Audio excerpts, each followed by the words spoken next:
everybody.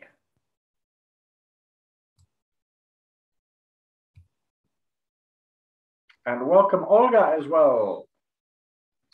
Hello, hello. Nice to meet you. You too. How's it going? Very good. I had a very quick look at your artwork and it looks really amazing. Thank you. I was a little bit sneaky. And what? You've been sneaky. I was a little bit sneaky. Where are you based? I'm in Sydney. Okay, yeah. And were you also in Sydney? No, you were in Melbourne, weren't you? Melbourne, yeah, Melbourne. Yeah, I didn't remember everything. I'm not a stalker. Oh, no, that's not it. Oh, yeah, separate. I'm happy for people to look at my art, obviously. That's part of why I share it. Yes. That's why I said it. That's why I mentioned it. I think we have two others online who are somewhere else up until this point. Got a few more people who are joining. I think Sarah is online now. There we go. I can see Sarah now too. Hey, how have you been? Very good. How are you? Yeah, pretty good, thanks. Very good. It's been a while. Yeah, I know. Are you still having the Sundays at that cafe? But obviously not now because of lockdown. Yes, that's been put on hold for a bit for some quite obvious reasons. I think the cost of running that would be a bit high with all the fines. Sorry, what was that? I said the cost would be a bit high of running it with all of the fines. Yes. Do you plan on doing that when all this restrictions are lifted? When do you plan on doing that again? Normal, we'll go back to normal as well, but we're glad that we have the online version, so that's always good. Okay. Okay, it is good to see you all. I think there's still a couple of people that might be joining. I think that was a message. Not sure if that is somebody that is lost and seeing whether they can figure out how to get in. And that is Vladan, who actually helped create the game. But he was in hospital today, which is a little bit not so good, but he's on his way home. So apparently that means that it's good news for him. And he's probably figured out what's going on and he knows what he needs to do and is going to be back on track. So what I'd like to start doing is get everybody to introduce themselves so that everybody knows each other a little bit, because otherwise I feel that if we just get straight into the game, everybody doesn't know each other, and that's a little bit, doesn't work very well. So since probably I know you're a little bit longer, Sarah, would you like to start? And then we'll get Olga to introduce herself. We'll see if Israel's actually joined by this stage, because I know she's there, but we just haven't seen her yet. We've got a few more people that I know are going to be joining in a moment. And also, if you could share not just a little bit about yourself, but also what you'd like to get from the game and why you're here. And then we'll take it from there, and then I'll start showing you how to play the game, and we'll start playing and talking and discussing and doing all those wonderful things. Okay, well, as you can see, I'm Sarah. I'm in Sydney. I'm a remedial massage therapist, but not working at the moment because of COVID. What I'm hoping to get out of the game is more of a financial literacy. I've actually started investing in shares, so I'm hoping that it will help me to develop some strategies for like knowing when to sort of buy and knowing when to sort of sell.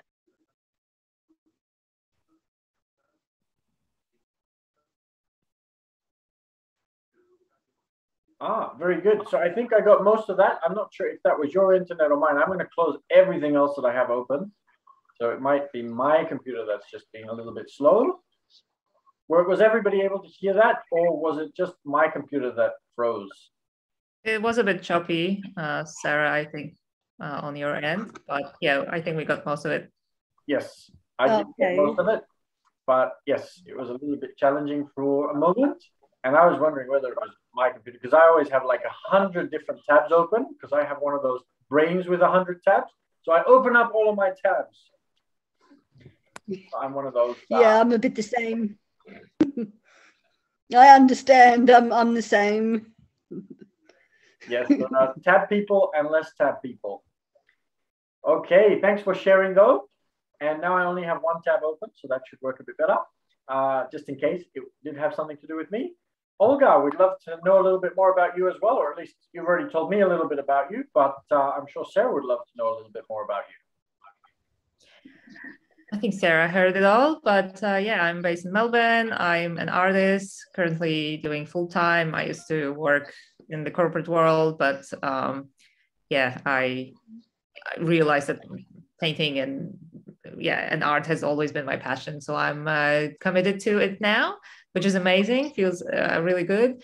And when COVID is not around, I also paint at weddings. So I do live painting at events, wedding day painter. If you want to have a look. And yeah, what I'm hoping to get out of the game, I'm a very curious person, so I don't know if it's a custom game. Someone maybe sounds like maybe it's a custom game, although I was expecting maybe like one of the games I've seen before, but I'm happy to go with what you have, obviously. And yeah, learn about or get more practice maybe, or experiment in a safe way, aka not lose real money, you know, because we're just playing, and test a few things and challenge my assumptions of how much do I really know about money and investing, and maybe I don't know anything. So yeah, I'm here to learn. Awesome. Very good. And then I suppose I'll go too. Usually most people know quite a bit about me. But I don't know if you know so much about me, Olga. I think you came more from the outside than the usual meetups. So I've been playing cash flow for over 13 years, and I have been running businesses and cafes and all sorts of different fun things. I invest in the stock market. I use options to be able to do that. Speaking of art, I used to run the cafe, and I had a women's investment club that used to come and meet with me. And I became the only male member of the Women's Investment Club of Sydney, which was a lot of fun. They used to take me out to all of these exciting excursions. And I remember once they took me to an art gallery, and this was a very special one. So this one used to have, it was like a research art gallery. So they used to research artists, and they would use statistics to figure out which artists were up and coming, which ones would end up becoming really wealthy, which ones would sell really well, which ones would have good investment value. And they also showed how to buy art and then use it as an investment and rent it for a 6-7% yield to corporate companies such as CBA and others that would hang it up in their businesses. So they would help you to buy art as an investment, which was a lot of fun. So I've done lots of different things. That's just the tip of the iceberg for me. But yeah, that's something that links back in. And yeah, Sarah and I have also done some work together, and she also hasn't told you about the business ideas that she's been working on and different things like that. So don't be humble. Lots of great things happening from your side as well, Sarah. Yeah, I'm also studying as well. So I'm also studying counseling. Awesome. Nice. Yeah. And what I'm wanting to do is I'm wanting to obviously I want to start a business in counseling. I've thought about different niches, whether it's maybe counseling children or counseling families or couples. So I've got 2 years to decide, but yeah, I'd like to open that up. And I've got some, I'm trying to start up Facebook groups for that. Yeah, and I've always had different sort of entrepreneurial ideas that have never come to fruition, but this one is going to. As I said, I've just started investing myself, so I'm really getting out there and putting myself out there and learning as I go along, pretty much. Awesome. Internet high five.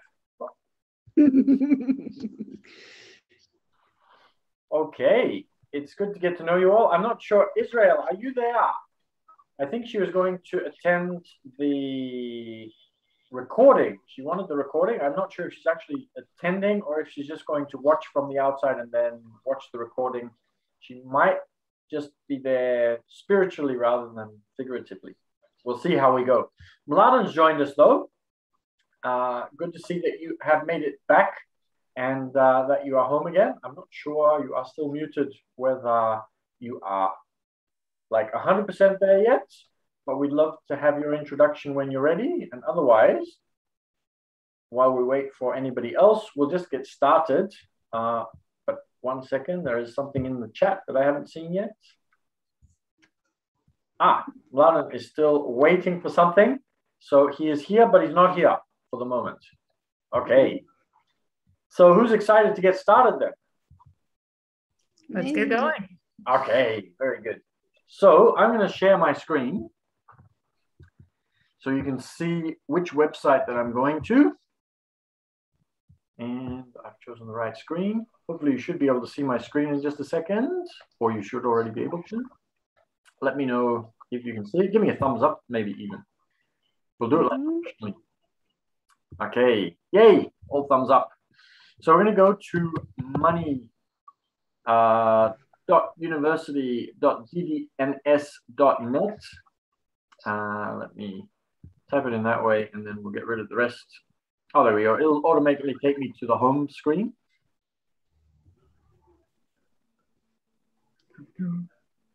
I've played this for ages. Yes. Have you've played the online version?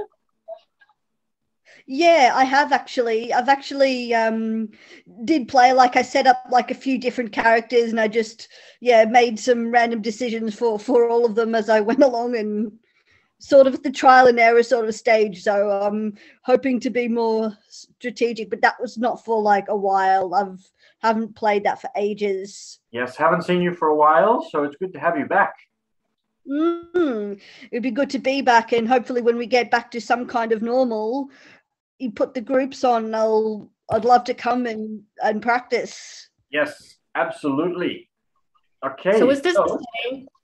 So this Sorry, is just a question. Yes, of course.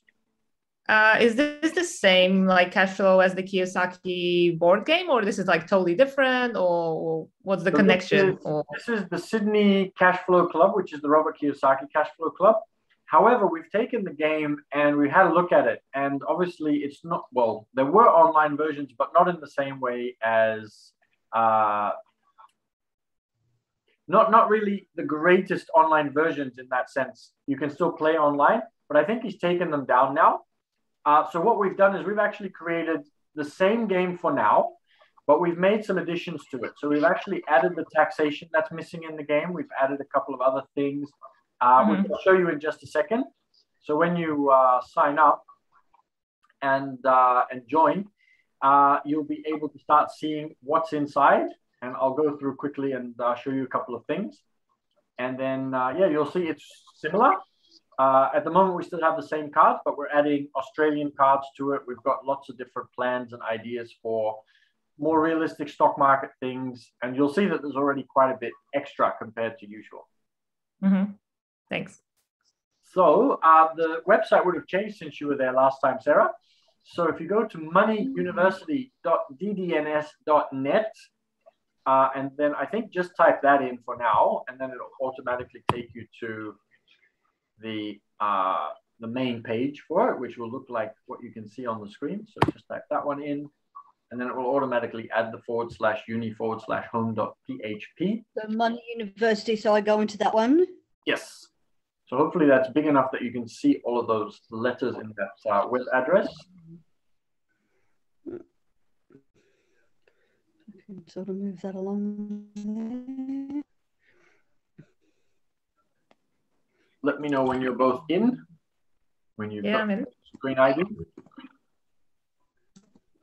And then if you're already in there, you've got cash flow simulator down the bottom. If you click on that one, it will take you to this page, and then you can click on sign in. And then I already have a user ID and password. And if you type in the details at the bottom and register, then it will give you a registration that you can use. It will let you straight in, and then we can start playing. But first I'll explain how it works. There's a bit there. How are you going with that, Sarah? You need me to go back to the home? Yeah, no. So what is it? moneyuniversity.dds? DDNS. DD. Yes, double D for dog, N for Nelly, S for Sam. Yep. .net.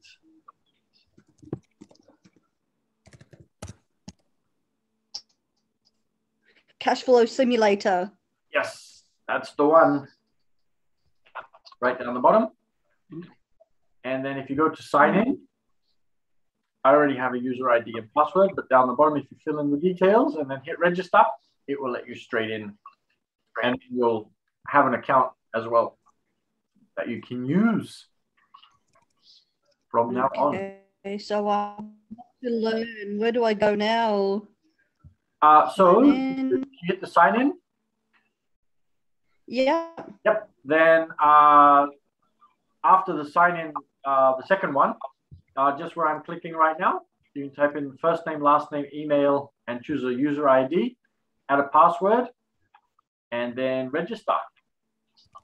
What is my user ID? So you create it yourself. You can come up with whatever you like for that one. Don't know if there's a amount of letters limit. My name's not that long, so mine doesn't really exceed any limits on that one. And then I think, Olga, you should be probably on a screen that looks like this. No, I had an issue. The password looks like I've misspelled, and then, yeah, give me a sec. It's all good. It's not an exam, so if you don't get it right the first time, that's completely fine.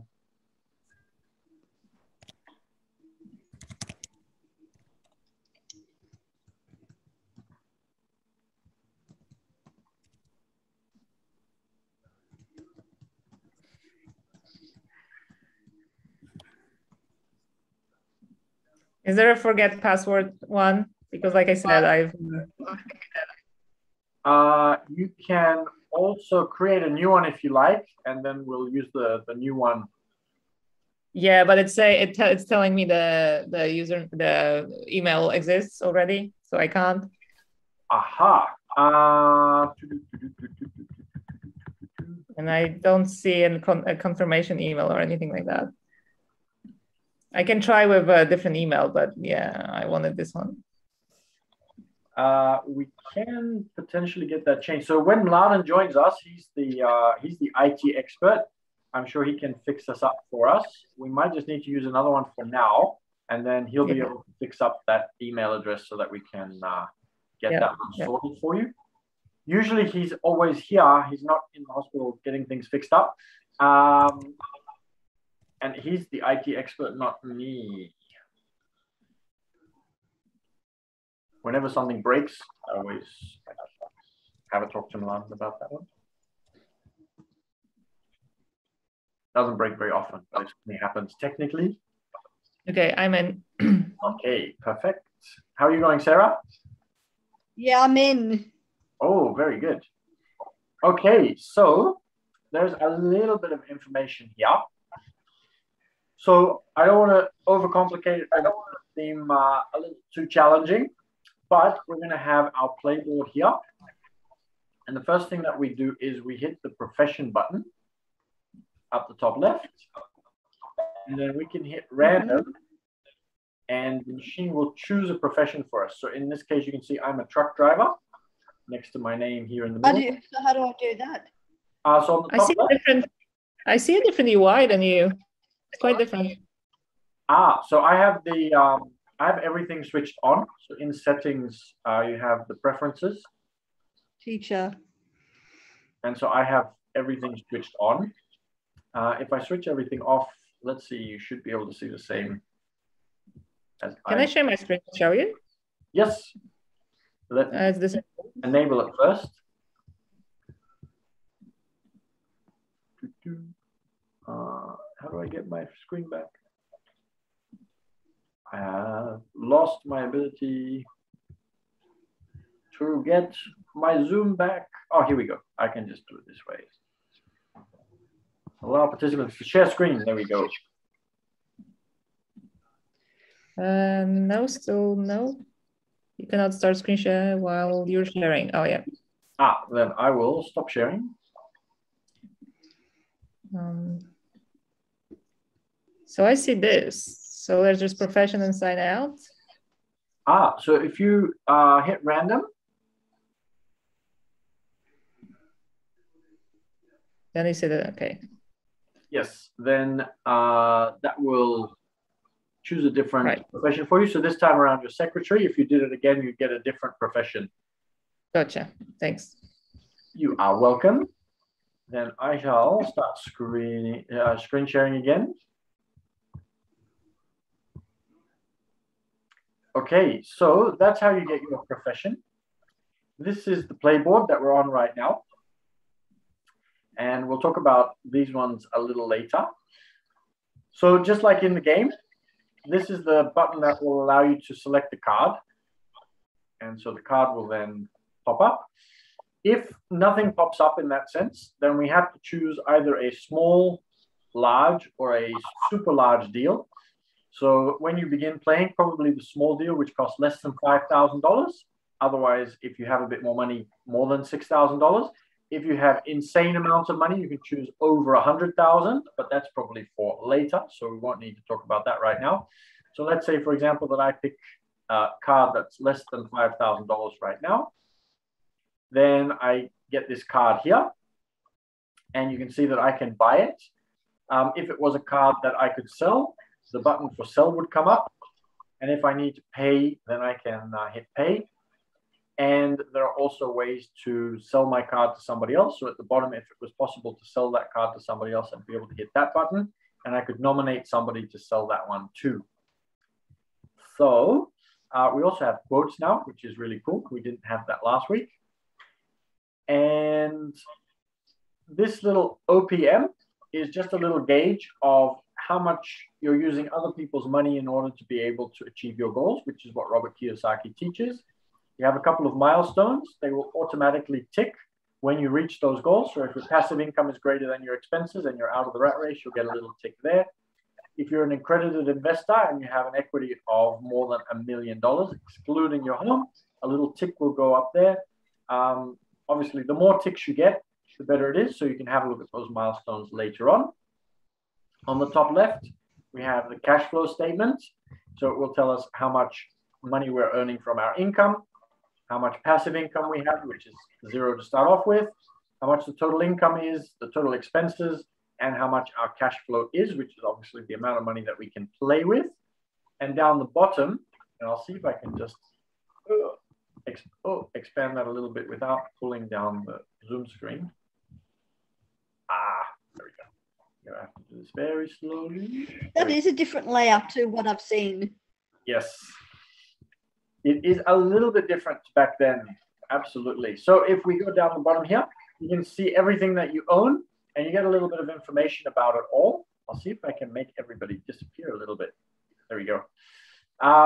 So you've got your cash checking account. You also have a savings account, an investing account, a charity account, and your money will automatically go into all of the accounts. So when your money comes in, when your cash flow comes in, your money will then be split into your checking account, savings account, investing account, and charity account if you've got that turned on.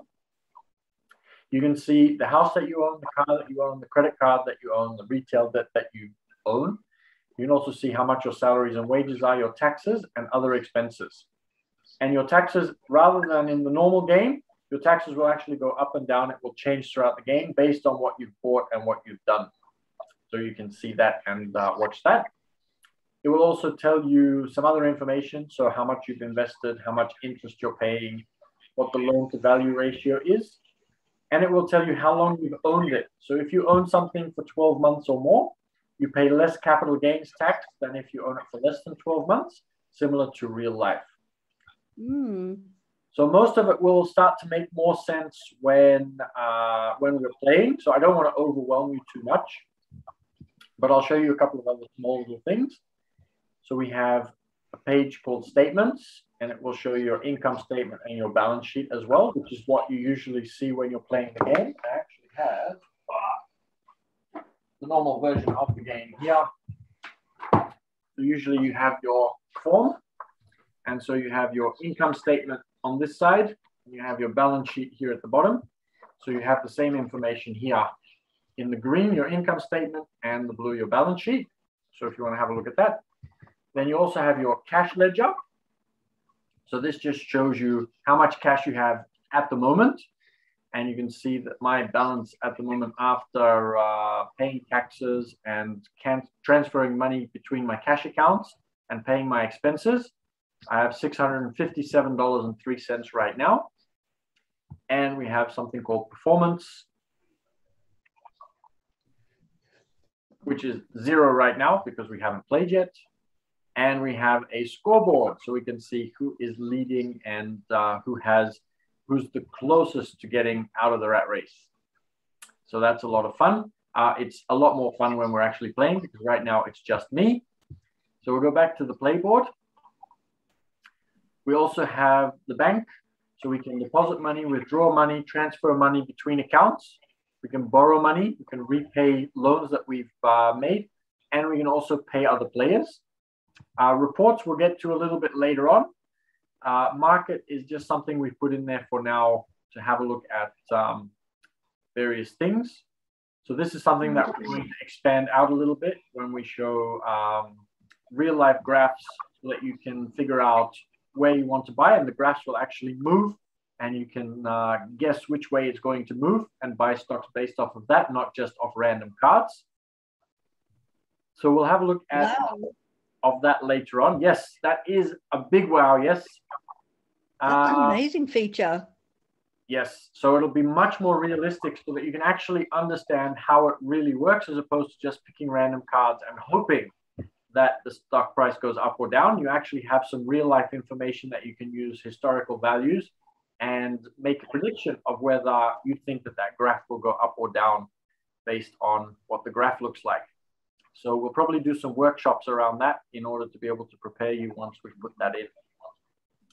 And then the last thing I want to show you, and then we'll start playing, because the best way to understand what all the buttons do and what everything is by playing. So now that you are inside, I'm going to hit the button room, and I need to move the zoom down a little bit. And you can either select a room, but there's no rooms open right now. But what we'll do is we will put 14th of September, and I'll hit create.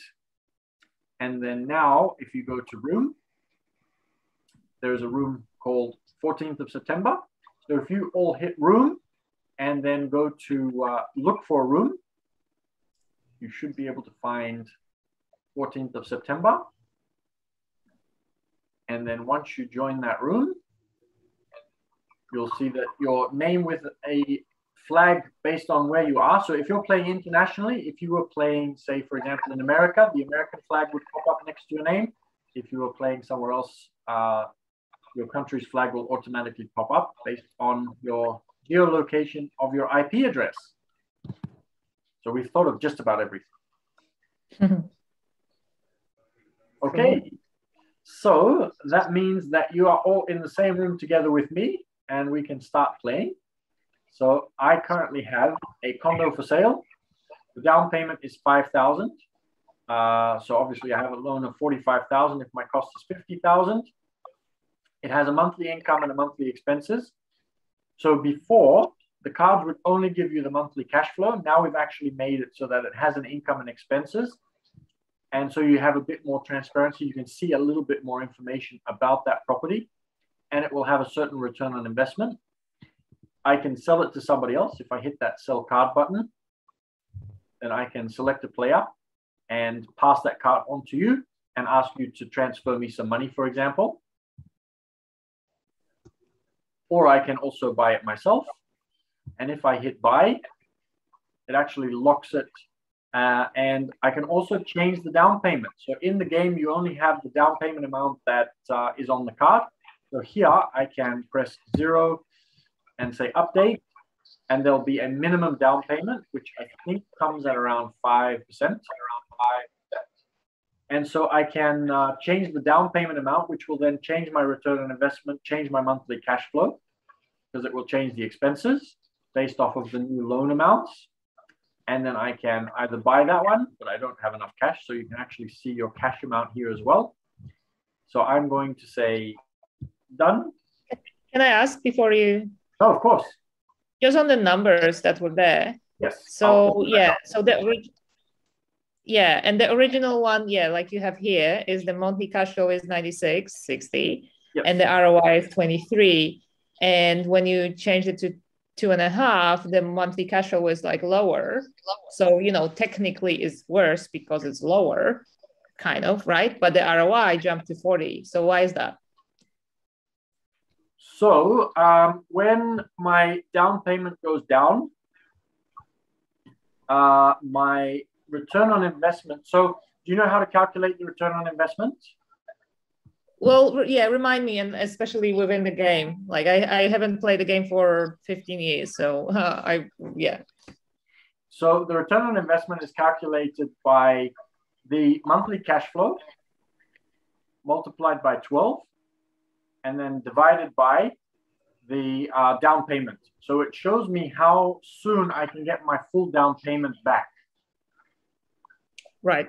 So if my down payment goes down, my return on investment goes up because I can get that down payment money back sooner. Yeah. So if I'm paying 5,000, it might take me 10, let's say it takes me 2 years to get my money back. But if I drop my down payment to 2,500, it will only take me 1 year to get my full down payment back. And that's why the return on investment goes higher when the down payment goes down. Yeah.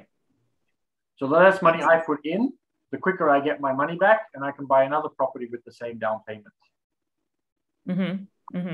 So for example, if I have a property that has a down payment of 12,000 and it gives me 1,000 cash flow per month, that means in 1 year I get my full 12,000 back. I don't worry about the cost because obviously I haven't put that much money in. I've only put in the 12,000. I get my 12,000 back, and then I look for another property with a $12,000 down payment. Got it. And like how like the game and this game, how is risk accounted for? Is there like there was something with risk, yeah? Like there was something like, I don't know, the mortgage rates rose to something, or you lost your job, and like, you know, so that's somewhere in there, right? So and here we just that's also inside the cards. So different things will happen throughout the game, yes. And we're looking at adding even more in. So I used to create I had an economic crisis version that I created. And it had interest rates literally rising and falling. And it had political parties changing and all these different things that would happen that weren't in the original game. And we're in the process of also putting those in when we create the Australian version with Australian cards based off of current incomes and current prices and things like that.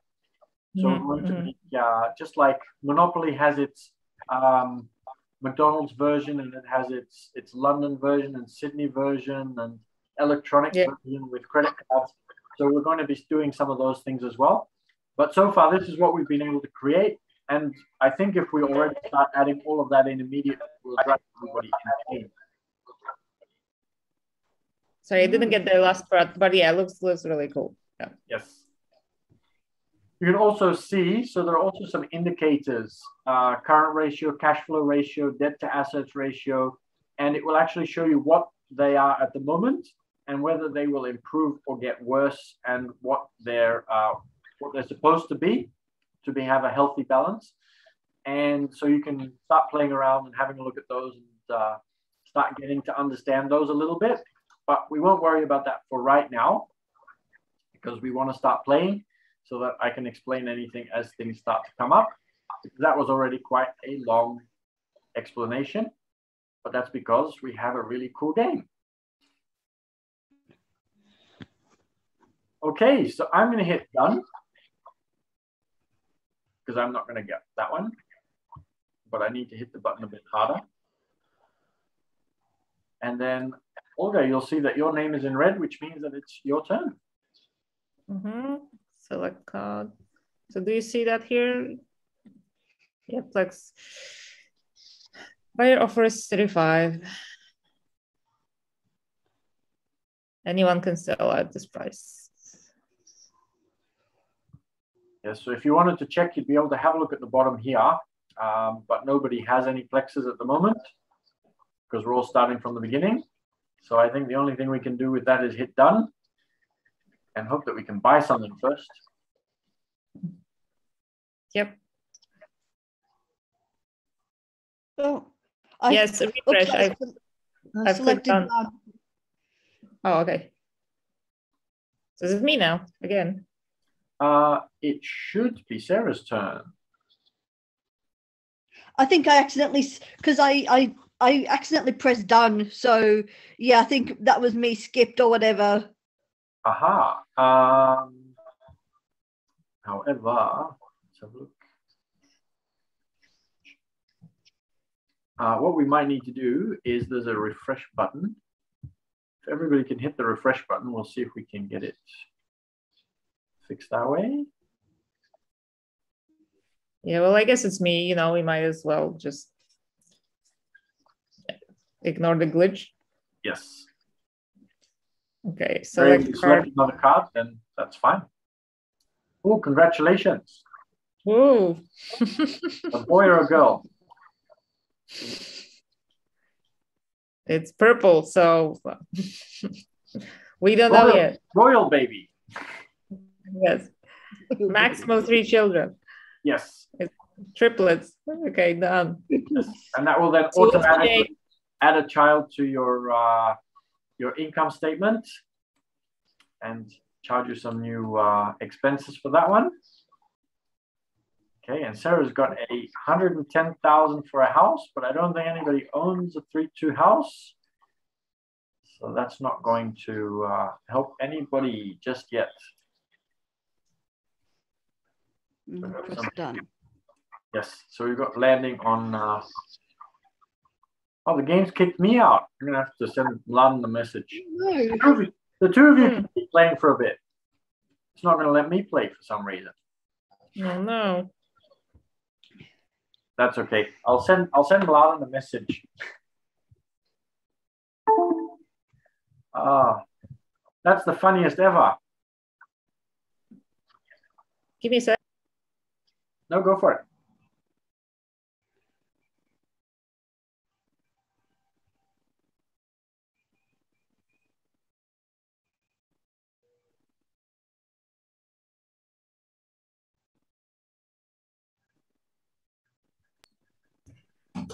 Sorry, just some dinner discussions. That's okay. All good.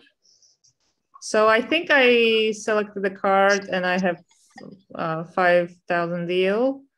Yes. And come for sale. If I click buy, then we can see available cash 4,000. Okay, so I might have some money. What's the minimum? 2,000 ROI 77. Like just because what you showed, I'm assuming that having the lowest down payment is better. Tell me if I'm wrong. So I'm just gonna do that and buy it for 2,000. So the lower down payment will get you your money back quicker, but it won't be as good for your statistics. But the statistics don't have to be perfect. But whatever is comfortable for you. So if you don't have as much cash, so if you have the full amount, you can make the slightly higher down payment and have the higher cash flow amount, or you can also put a little bit less money and have a higher return on investment, get your money back sooner, and have a slightly lower cash flow for now. But over time, the game will also pay off your mortgage, and so you will also start to reduce your expenses and increase your cash flow anyhow. Mm-hmm. The game is constantly adjusting everything automatically, just like it would in real life. So it's really good. Okay, so I bought it, and instead of 3, the minimum was 2. I bought it for 3. Okay. So the nice thing about the game is that you can just play around with things and see what happens. So in real life, if you do that and you just play around with things and you have a look and see what happens, sometimes it goes horribly wrong. Been there, done that. I've got the T-shirt for that one. But here, you can do something like that and just play around with it and see what happens and say, oh, it wasn't so great because it didn't work out so well. Or you can look at it and go, oh, that was actually really brilliant. I'm a genius. Yeah. Okay, Sarah. And press select, but nothing's coming. You might need to press it one more time. Sometimes I don't press it hard enough. I don't know. It's really weird sometimes with me.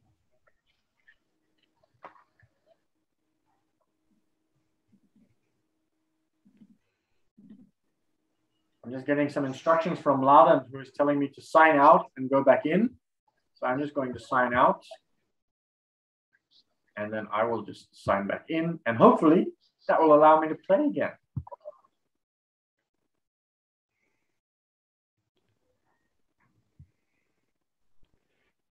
Mutual fund, week earnings. No dividend. No dividend.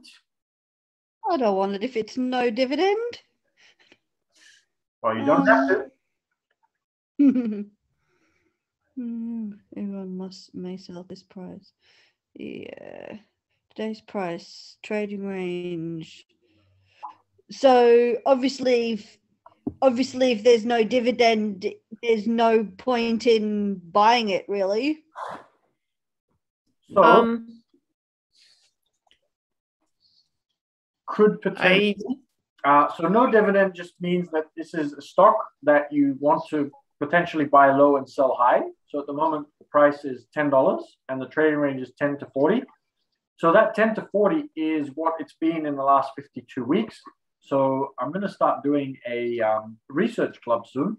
We're going to research stocks and research properties and do all sorts of really fun things and have like competitions and games to play afterwards.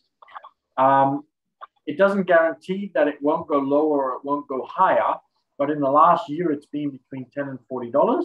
So we can probably assume that next year it might also be that same range, unless something drastic happens, unless there's some really bad news about the company, or unless something really weird happens, or they can't sell their products, or they can't get supplies, or all sorts of things like that. So technically for now, today's price is $10, and usually the trading range is 10 to 40. So if you think that's a good price, it could be a good long-term purchase and look to sell it later on for more. So can anyone buy and sell? I pushed buy and it allows me as well. Anybody can buy. And once you hit buy, it actually locks the screen so that you can continue to buy. So even if somebody else hits done, you can just finish your purchase. Because we used to have, in the very first version of the game, somebody would hit done and then you couldn't buy your shares anymore, which was a bit sad. So now you can just continue to buy. So for example, I might buy 10 of those shares right now. I have enough money to be able to buy those without having to borrow. So I can hit buy. And then now you can see on the bottom of my screen that I have Grow For Us shares. And all the information that I need is right here to be able to track where it is. And and it just like this subtracted from your money somewhere else. Yeah, to see that, because it doesn't show that. Yep. So if you quickly go to Cash Ledger, if you've bought already, so on mine, you'll see that after taxes paid, which was the last thing that happened when we first started the game, I've purchased Grow For Us mutual fund shares at $10, 10 of those. So I've gone from $657 to $557 balance. So that all checks out. I think it's signed me out. I've got to sign in again. Yes. So I'm not sure what happened there, but yes, you should just be able to sign back in and join the room 14 September and you'll be back. Okay, over to you, Olga.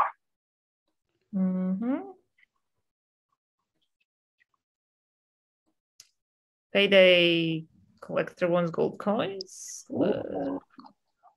Don't think anybody has any yet, but payday's good. So I guess done because I don't have it. Okay, I'll click sell, and what does it say? No assets found. Okay, done.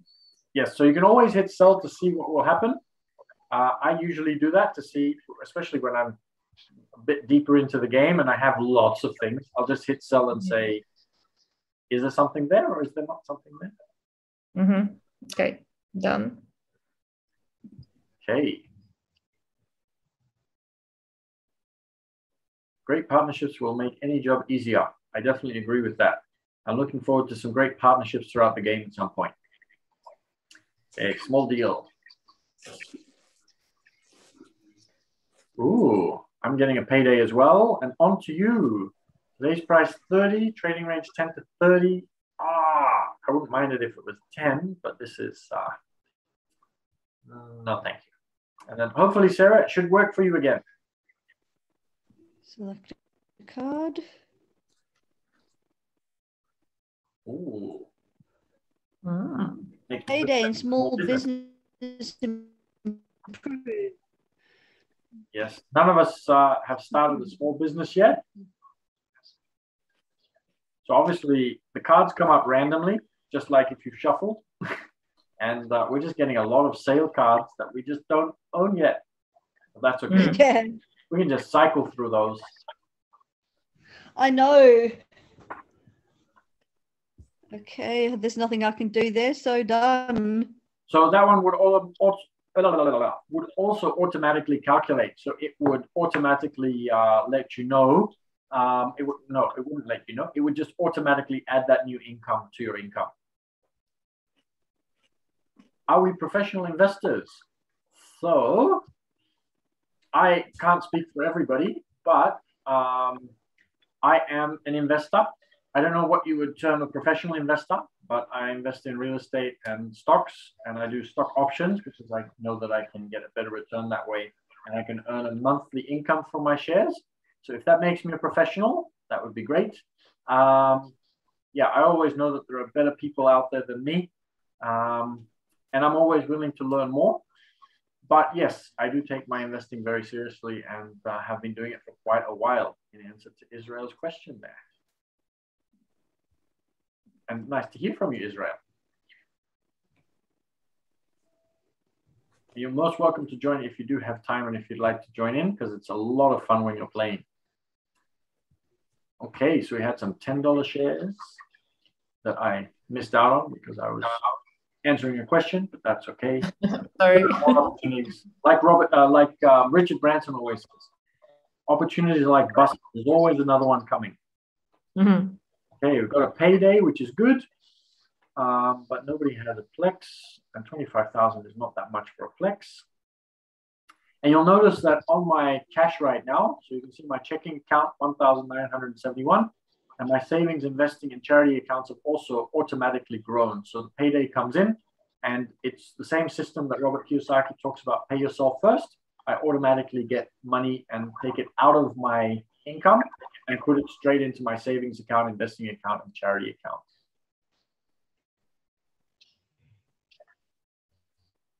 And then the game, like you can take it from the whole thing, yeah? So you can take from charity and buy stocks.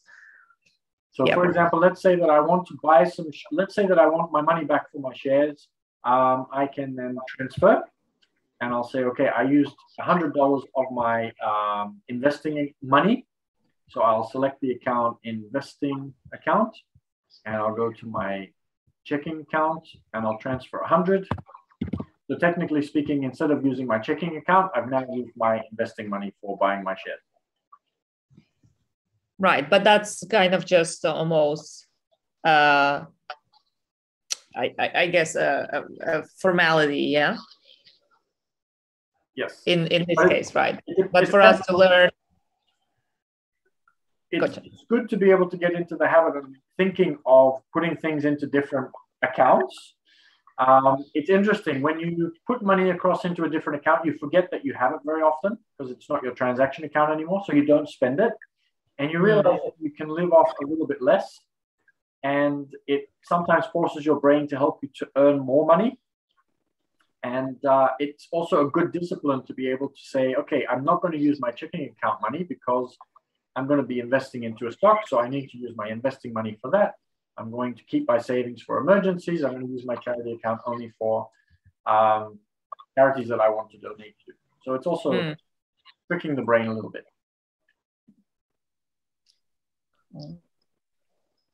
Wow, there's a lot of selling opportunities. We want to buy widgets. Just gonna click to see what happens. Okay, nothing.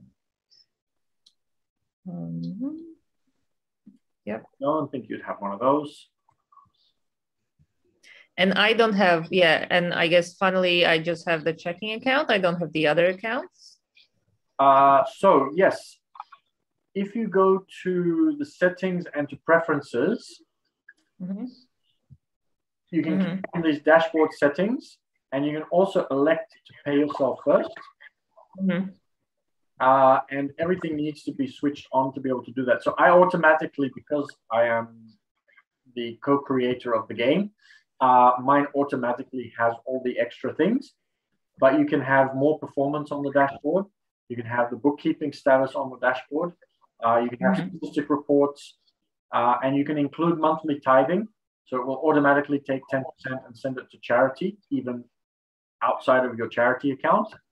And you can show the actual worksheet as well. So you can turn those on if you like, and then you can also see everything that I have in my version here. Mine just automatically switches on because I'm the creator of the game, so it gives me access to everything immediately. So that I don't have to turn everything on and I can demonstrate everything immediately. And in the meantime, I got downsized. Now, there's something interesting about the downsizing, because in the game, when you get downsized, you lose 2 turns, because obviously you need to take some time to find some work. And you also have to pay your expenses twice.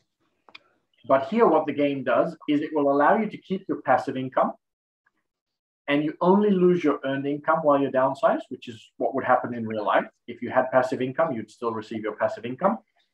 And for the next 2 turns, I will still receive my passive income, but I'll still need to just pay my expenses as normal. So it does it in a much more realistic fashion, so that what would happen in real life would happen here, because the game version is, it makes sense to a degree, but it's not really realistic. And so can you go bankrupt in this situation? Like really low? And so I'd be able to go bankrupt, but the game will also allow you to just keep playing, because there's a version that I also created where I get people to start in debt, and you have to find your way back from debt, because a lot of people get very nervous when they're in debt. And it's possible to get into a situation where you are on the verge of bankruptcy, and you have to get out of that, because otherwise your life is ruined for plus minus 7 years when you go bankrupt. So I created that version to be able to, and that's why I always call it like a simulator, and why it's so important to have a simulator, because in real life, when something happens, when we're stressed, we shut our brain down. Our brain goes, can't cope, I'm going to reduce my intelligence, I just want to run away from it. If you've already gone through the simulator and you know how to survive a bankruptcy, or if you know how to turn around your weak financial situation, when it really happens in real life, you just follow the plan rather than panic and make really bad decisions. So that's why we created that version, and why the game will allow you to actually go into negative and be in a position that you shouldn't be in, so that you can also learn to turn that around, which is a very powerful skill to have. And in the meantime, Sarah's just jetted off to some beautiful tropical place on a vacation. Well deserved. I wish that was real. I wish that was real. If it was, where would it have been? Greece, definitely. Oh, nice. Somewhere I've always wanted to go. Yes. Beautiful cliffs with white and blue buildings. And the beautiful, beautiful blue ocean. Yes, to fit with those blue roofs. And in the meantime, we've got a condo. Ooh. That's an interesting one. Yeah, it's like monthly cash flow is a minus. Yes. So I'm assuming that's not a good investment. So I, although may sell for 45, 65, I don't know how much it's costing. The cost is 60. 55. 50, sorry. Oh, yeah, 60. Yeah. So now too close to not. No, I'm gonna pass. Does anyone want it? Thank you, but no, thank you. No, thank you.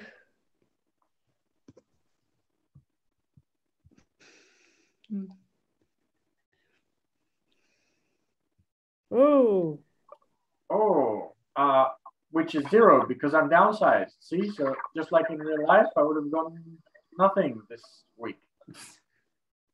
But didn't it say you received like some other income?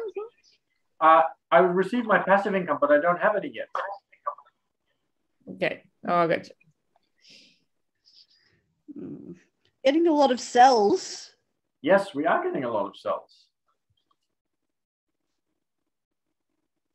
Done. It's interesting because when they came out with the iPod,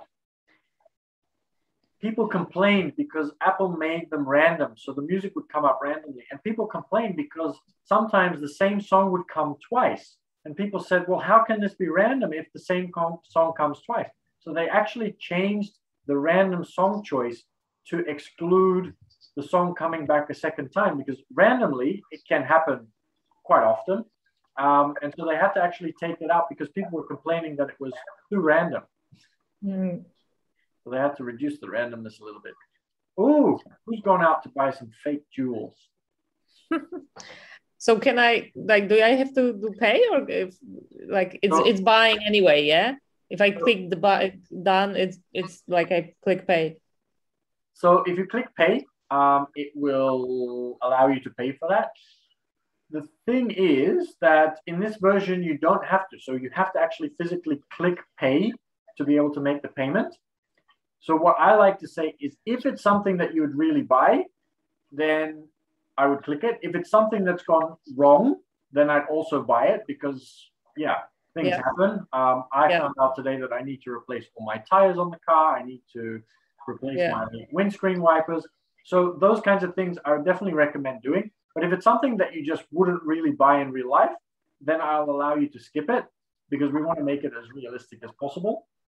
But you can't cheat and not pay for anything. But I wouldn't recommend that because you don't learn anything from cheating. So I went and bought some fancy art materials for $350. So I'm gonna buy it.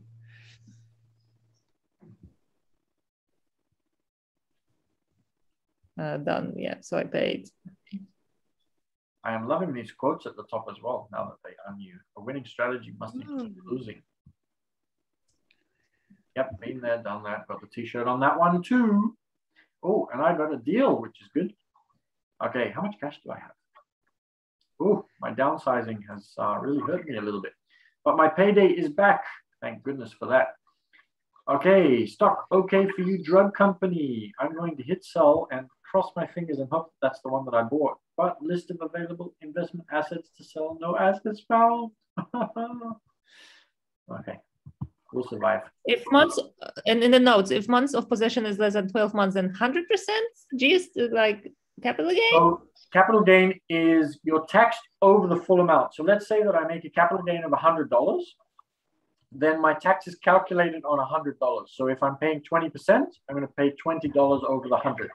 If I've owned it for more than 12 months and I make $100, I only pay 20% on the $50. So the capital gain is 100. But I only pay tax over 50% of the capital gain. So that's how it works. So if you make a capital gain,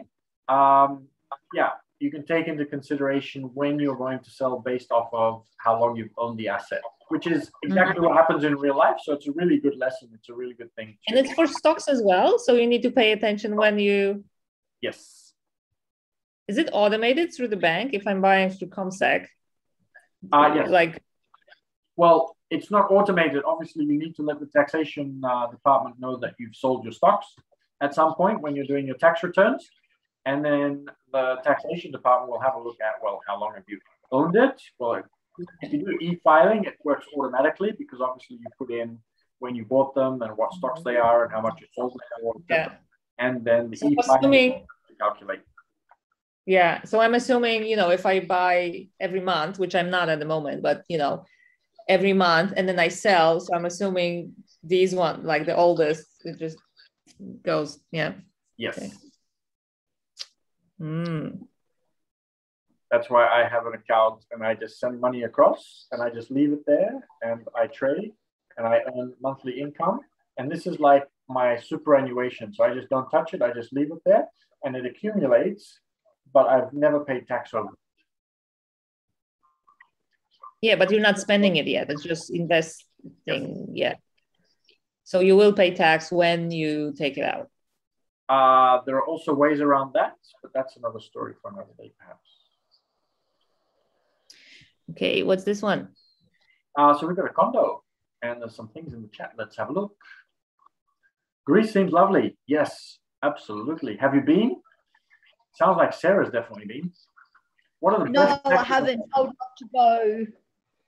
Not yet, but it's on the wish list then. It's number one on the wish list, yes. Very good. Israel's never been. And the best type of investment is a very loaded question that you can't really answer. So investing is something which is individual to you. So I always talk about the fact that you need to find what resonates with you. So if you like investing in stocks and you like researching stocks and you like companies and those kinds of things, then you're probably going to be more successful at stocks than you will be at real estate. But if you don't like researching companies and you love real estate, then you're going to probably be more successful at that. I know a couple of people that are really into art and they make a lot of money investing in art, but they are absolutely hopeless at the stock market. And they used to invest in the stock market and it went absolutely horribly wrong because they're not really into it. So they're not researching well. They're not really, their heart's not in it. So I never like to tell people what the best type of investments are. The best investment is in yourself to learn and to understand how investing works. This week, there was a Facebook post that I put out in which I talked about chessboards and playing chess. And if you understand the different pieces, if you understand the different kinds of investments and how they work, when you figure out the one that resonates the best with you, the one that you understand the most, that knowledge is going to help you to be successful at it rather than the action. Because there are people that make money in everything. So there are people that say, oh, this is a scam, that's a scam, that's a scam. Everything can be a potential scam. Everything can be a potential opportunity. So a lot of people say, oh, network marketing is a scam. And yet I know a lot of people that make money in network marketing. So it's not the network marketing that's the issue. It's the investor themselves who's either not putting in the effort or not taking the time or not researching. And the same thing can be for the stock market. So some people lose money on the stock market and then they say, oh, the stock market's so dangerous. And yet I know a lot of people that make money in the stock market because they do the research and they do everything else. Yeah. Oh, yes. So what do we have? Europe, Israel. Which part of Europe do you live in? And I'll let you answer while Olga has her turn. This one looks a little bit better from an ROI perspective. Yeah, and it's may sell for 65, but the cost is 50. Yes. Because it's foreclosed. So it looks like you're to me. Huh? Would you like to sell to me? I just got laughed at. Can I change the down payment? Ireland. Oh. One of my mentors is actually from Ireland. Well, he's not from Ireland. He's from Russia, but he ended up emigrating to Ireland, and now he lives in Australia. Sarah, did you end up buying that condo that you had? No, I didn't. I probably should have, but yeah. Why not? Why you didn't buy it? I don't know. I'm still getting the gist of this game. I haven't played it for such a while. I need to practice. It's all good. Are you buying that one? Yeah, I just bought it. Yeah. Can anybody else see like yellow lines on my screen? Yes. Really weird. I think you can, like when you annotate, like see, I can do that. So I cleared mine, but the person who made it, I think, needs to clear theirs. I'm not sure who's that is. Somebody's been having. Link to game, please. Yes. So if you can see the screen, Israel, moneyuniversity.ddns.net. You click or type that one in, then it will take you to the original page. And at the bottom, it will have a blue link. There we go. Olga's done a much better job of that than me. I'm usually the one that does that. That was weird that I didn't like copy and paste that straight into the chat.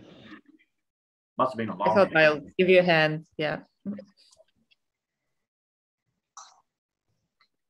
So, and here people can just join like later, yeah, as well. And they just start from lower, and yeah, that's cool.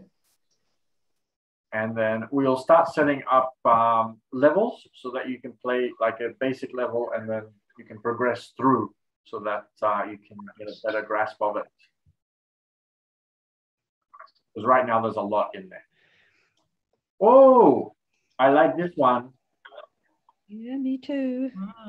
Maybe I should stop sharing my screen so that everybody can't see how much I'm buying and what I'm doing. Well, we learn from how much you're buying, so yeah. That's true. How much are you buying? So first of all, I'm going to transfer some money from my account. Can you put your name on the chat? My name? Yes.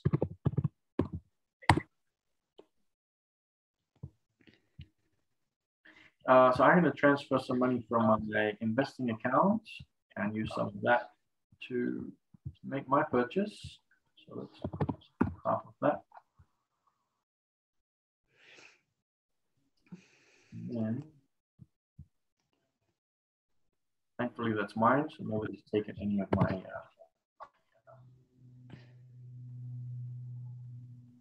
So I will buy. Okay. So I'm going to hit done. Buy now or forever hold your peace.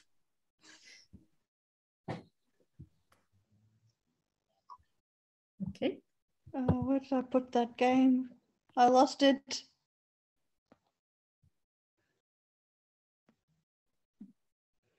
Oh, what have you lost?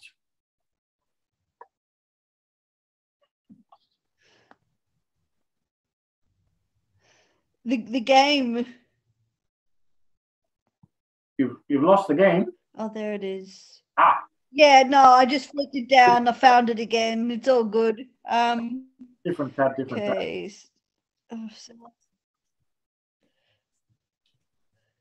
Oh, I'm going to quickly hit sell. I don't think I ended up buying this one. It's the same one as last time. That's a shame. Today's price $20. No dividend. Trading range 10 to 30. So I'm looking forward to actually having like graphs so that you can figure out based off of candlestick charts and different things like this. And we'll have like a presentation on how candlesticks work and what they mean. And then we'll start playing with some candlestick charts so you can say, well, I think that one will keep going up, or I think that one will start going down.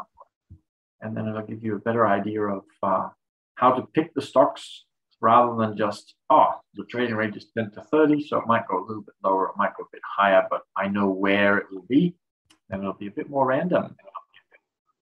Yeah, because this one is obviously a game, and if it says from 10 to 30, and it's for 10, then it's like, obviously, right? But it's not as easy in real life. So in real life, it's not obvious. That's true. No. So that's why we wanted to put that in there. We want to create something which is really realistic. And what I might do is I'll quickly show you as well.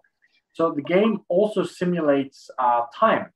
So if we go to the general journal, for example, in the reports, and you only have reports if you've clicked everything in the settings, but I'll show you mine here. So the game started on the 17th of September 2021, and then it went to October and November and December.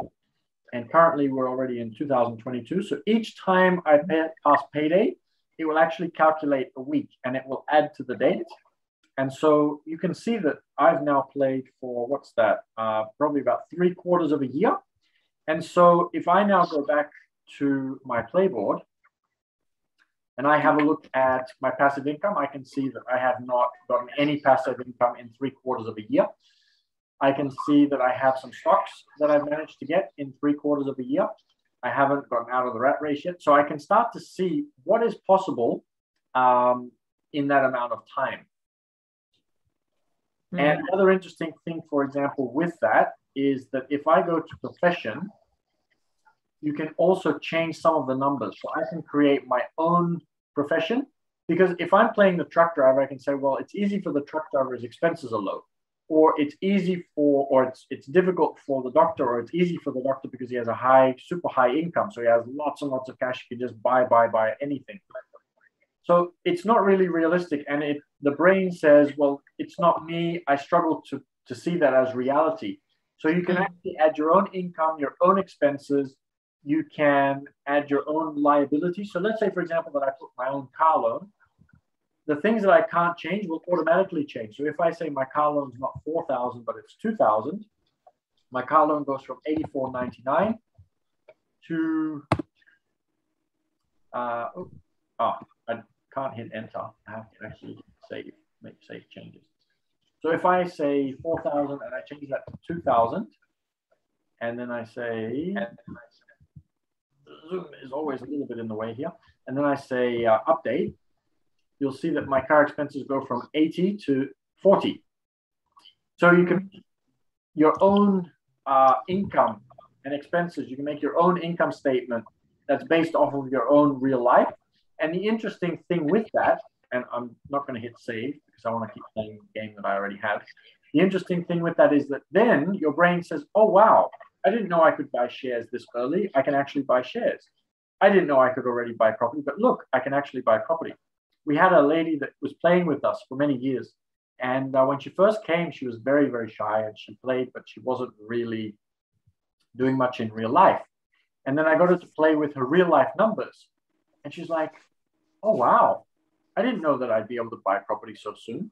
And then she went out and she actually rented out one of the rooms in her property. She had a spare room and she rented it out and she started getting some extra income coming in. And she saved all of that. All of a sudden, she had a deposit for a house. And she told us all when she first came, I'm not going to be able to buy property. I can't buy property, can't buy property. And after playing with her real life numbers, and suddenly her mind opened up to, oh, there's other opportunities and incomes available to me. All of a sudden, she's buying a property and now she bought a second property and she's just gone from just from doing that. So it's really amazing. Yeah, that's really good. Can we take a 5-minute break? Sorry. Yes, we can take a 5-minute break if everybody wants to take a 5-minute break.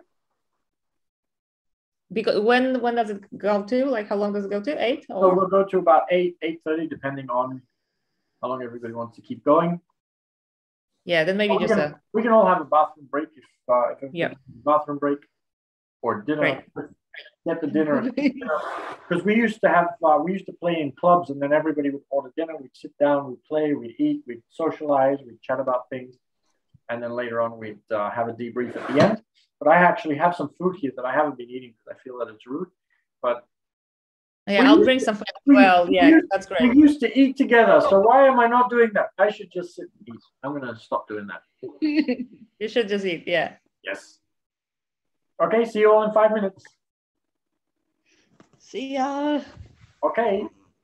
I'll see everybody in 5 minutes.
Welcome, Laden. Hello, everybody. Everybody's just on a 5-minute toilet break.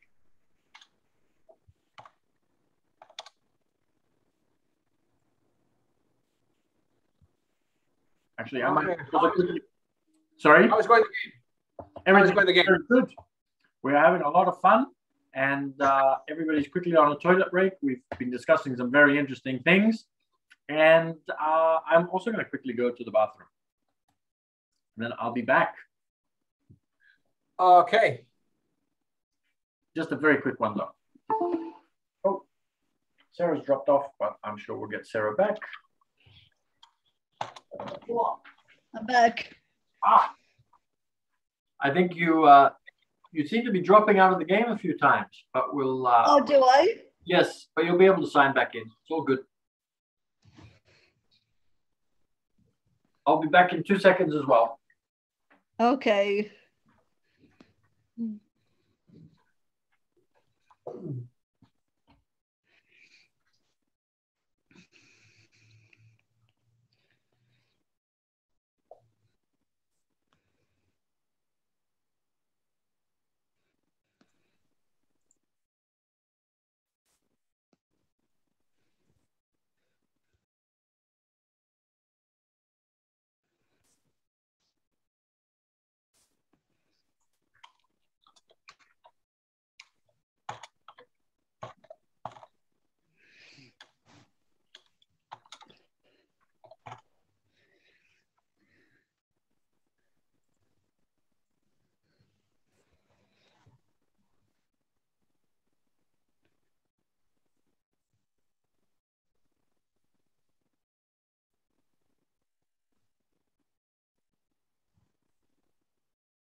I'm just on my way back in.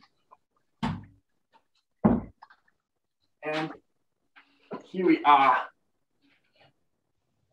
Cash flow on the computer, everything's set up with the ring light.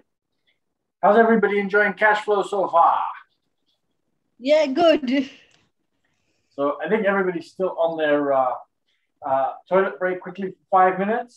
And we are playing cash flow. It is amazing because it is allowing us to see how our income and expenses work, how to save money for ourselves, pay ourselves first, how taxation works, how to make sure that we can pick good investments over bad investments. It is a really amazing way to learn. And you can also play with your real life numbers, and you can see stocks and how they work, real estate, businesses, whatever you are into. This game has it all. Everybody's having a lot of fun. We're laughing. We're learning. We're doing amazing things. So you really need to come and join us. And then you can join us like everybody else over here and become a financially wealthy person in real life once you start learning how it works and then taking it out into real life. There we go. What was that? Instagram Live or what? A quick video.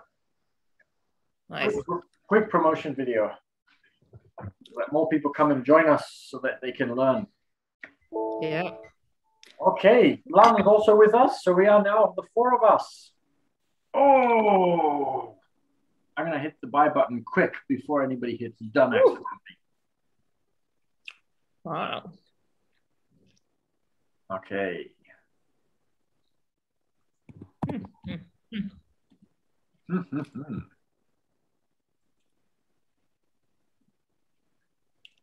Okay, nice.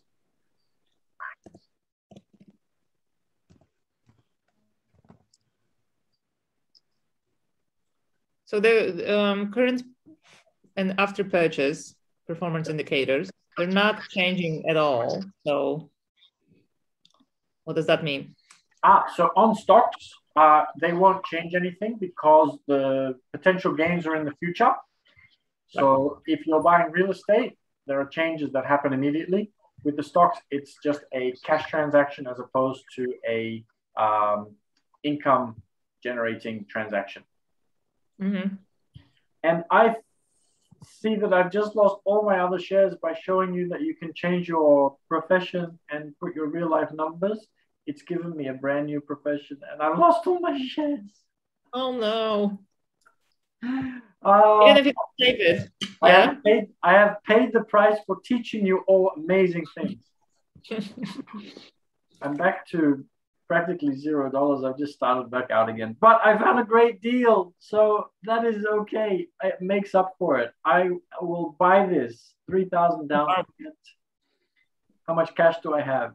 Not that much. Okay, let's start with 0. Let's see how much it'll bring up. Okay. Okay, this is a lot of fun. I get to start over. Okay, I'm going to see it as a poker somehow. Yeah, so you can borrow, yeah? Yes. Well, this is one of those cards that says borrow if you must, but buy this because it's a really great deal. So, that's right. I can only borrow in increments of 1,000. So, okay. Here we go. There we go. Beautiful. Okay, I'm going to buy that one. So this one, right, in real life? Yes. I guess. You know, like borrow money to buy a property, and a property, it's not something you can, I guess, get your money back quick. But you have the cost of the loan that you have to keep paying for all that time.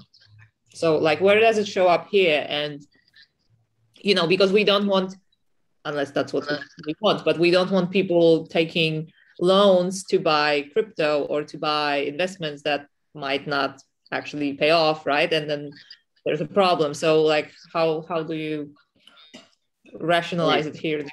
So there are 2 different possibilities in this one. The first one is that, let's say that I'm borrowing down payment from family or somebody that I know. So if I'm able to convince them that it's a really good deal, and in this case, the card actually says this is an amazing deal. If I'm able to convince them of that, then I'd be able to borrow from a friend or family or somebody that I know. The second possibility is something that I've seen happen before. So we used to play over in North Sydney. This is a long time ago now. I think it's maybe 6 years ago, 7 years ago that we used to play in North Sydney. And we had somebody that played with us, and they had found a deal, a land deal over in Queensland. And they were going to develop this piece of land, and they were able to buy it at 40% under market value. Because it was under market value, even if everything crashed the next day, even if everything dropped down by 20%, they would still be able to sell it for 20% more than that they purchased it for. So the banks knew that this was an absolutely amazing deal, and the banks were actually fighting over this particular deal because they wanted to be a part of it, because they knew how much money they could make out of it. So the banks were actually underbidding each other in order to be able to get them to sign up with them. So in this case, you wouldn't even need to put down a down payment because you'd be able to negotiate the down payment to practically zero. So there is a couple of people that I've met and worked with in the past that actually buy zero down properties and have strategies for doing that. And depending on, there's lots of different ways of doing it. But one of them is to have the banks actually fighting for you by getting the property severely under market value. But how do you do that? Like what, like too good to be true kind of thing. So there's something that I used to do, which is getting contact with real estate agents. And if you build up a relationship with a real estate agent, for example, and you are able to show them that you've done deals in the past, so if you already have a bit of a track record, and if you're able to show them that you can pick up properties very, very fast. So let's say that they have somebody that has a real issue. Now, obviously, when the market is high, that doesn't work very well because it's a seller's market, which means that people can sell very quickly. But if it takes a long time to sell, but I'm able to give somebody cash immediately. So if I'm able to make the down payment, I have pre-approved bank finance, I can move in and say, okay, that property, I will buy it and everything will be finalized within 2 to 3 days. I'm much more likely to be able to get that property. And if somebody wants to sell quickly, they're more likely to then sell it to me at a discount on the market. So let's say that I need to travel overseas. Back in the day when we could still do that, I have to travel for my job. But in order to be able to pay for my flight tickets and get the accommodation over there and get all of the paperwork and everything else that I need to do, I need the cash right now, but I don't have much money on the bank account. So I'm going to sell my house and I need to sell it yesterday. So I'm willing to sell it for less than the market value so that I can have the cash now so that I can fly and do it tomorrow. So that's one way of doing it, for example. Thanks. You're welcome. Oh, my turn to have a baby. Congrats. Thank you. Congrats. I'm glad that I already have an investment property to be able to make up for that somewhat. How much does that baby costing me? Let's have a look. If I have a look at my statements, we'll actually show a little baby's face. That baby cost me 140, but my passive income is now 445. I'm ahead. Yay. And oh, there's been some chats coming through in the meantime. A bit confusing. I think I need to play back the video. Yes, it's probably a little bit easier. Would you, Olga and Sarah, agree? It's a little bit easier if you're playing because then you can actually follow it a little bit and you're in the process of it. So yes, hopefully one day you can come and join us, Israel, and then it will probably be a little bit less confusing when you're playing because rather than just watching it from a distance, you're actually seeing what happens when you click on the buttons and you're experiencing it from a little bit closer by. But at least you're starting to learn the process and seeing it, which is really good. So well done for joining us. And everybody has to start somewhere. So if it's the very first time that you ever see any of this, yes, it is probably quite a lot. That's why we're going to create different levels so that if you're a beginner, you come in on the beginner's level and it will only show you a couple of things so that you can learn how to invest in the stock market, for example. So you only get stock market cards. And then once you've learned and understand those principles, then you might get some property also added in so that you can learn that process. And then you can combine that with the stocks. And then eventually we might add businesses and different other things in that way. So it's a little bit easier. But I'm very glad that you're here and that you're able to follow a little bit and learn a bit. And yes, if you watch the replay, I'm sure you'll be able to pick up on some of the conversations that we're having that are quite educational. Okay. Can we see the card that Mladen just had? There was something around, anyone can sell at this price, but it just went too quickly. Can we look it back? Oh, I'm not sure, but Mladen might be able to do that because he is the master of the computer software behind the game. So if he can hear us. No, we moved on. Do you know which card it was though? There was okay for you stock for $10. Aha, okay for you, $10. So what we might do is if I can just get everybody to read the card, that means that everybody will have the chance to see the card. I'll make it a little easier.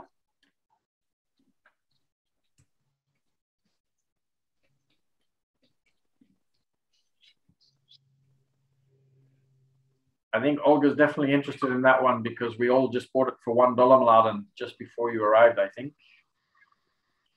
Yeah. So Olga's sensors are going off onto you. Oh, no, okay for you. Oh. Nano. No, you're all Parent selling. You're all too walk, Mindy.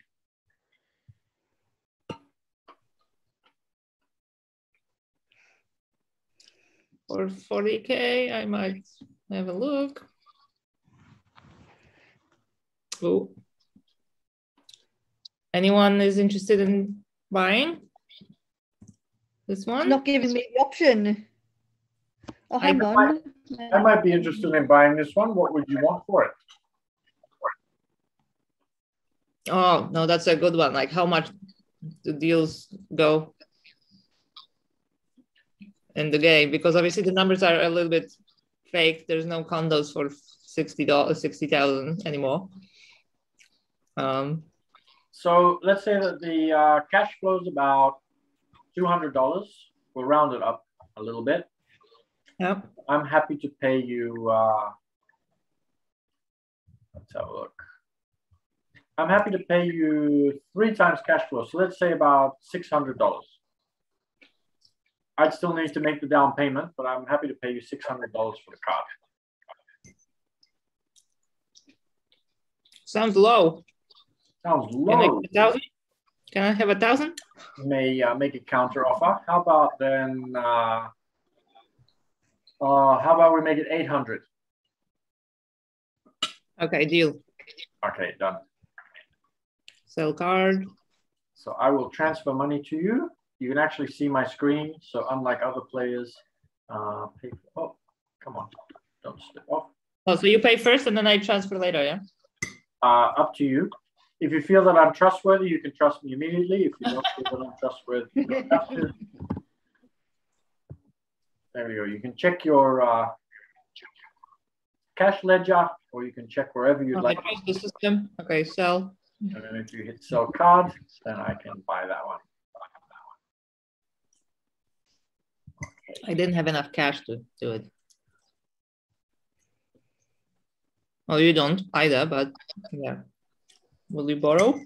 I play it quite aggressively. I've seen a lot in life.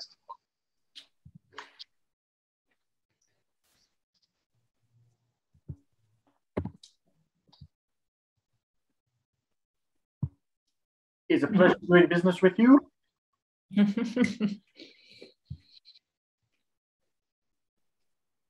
Oh, yep. And I need to hit down a little harder. And then I get another turn. Yay.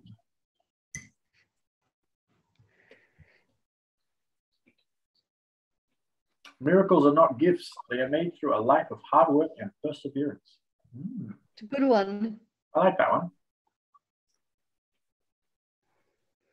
Payday and 10 acres of raw land.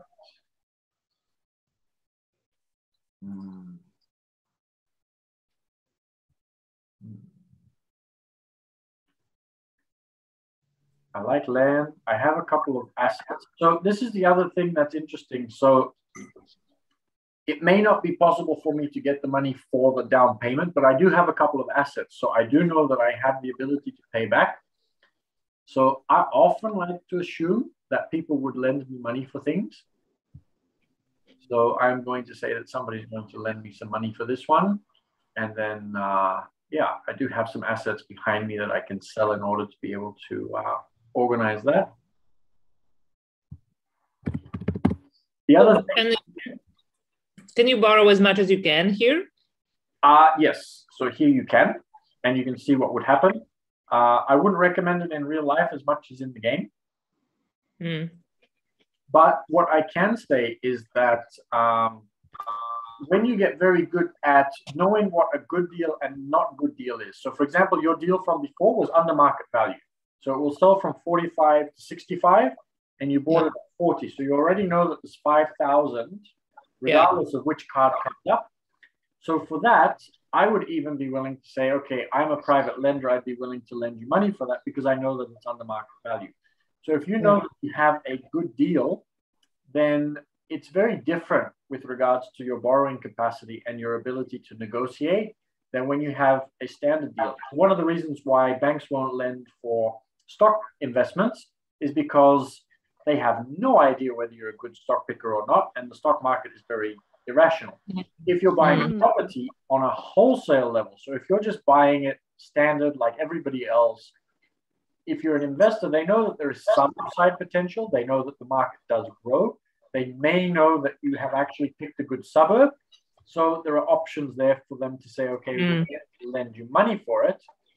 But would they lend you 100%? Probably not. But again, if it's 40%, 50%, 60% under market value, if you are able to find something spectacular like that, if you're a developer or if you have something that's extremely special, then yes, you might be able to negotiate for the bank to pay the full amount, or that you can borrow money from a friend, for example. Yeah. Okay. Yeah, bad deal on my part. What was a bad deal on your part? Was selling that deal to you? Not necessarily. Well, I've been playing for a bit longer. I know. And the mistakes, you know, that's the stuff that teaches me. I'm like, oh, damn it. Okay, $5. Yeah. Oh, I like it.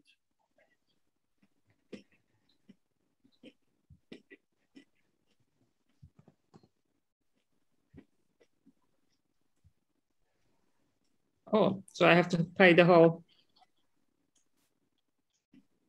Yes. So if you decide to purchase a certain amount, then you need to pay that amount. You can borrow, obviously, but you need to pay that amount. Yes.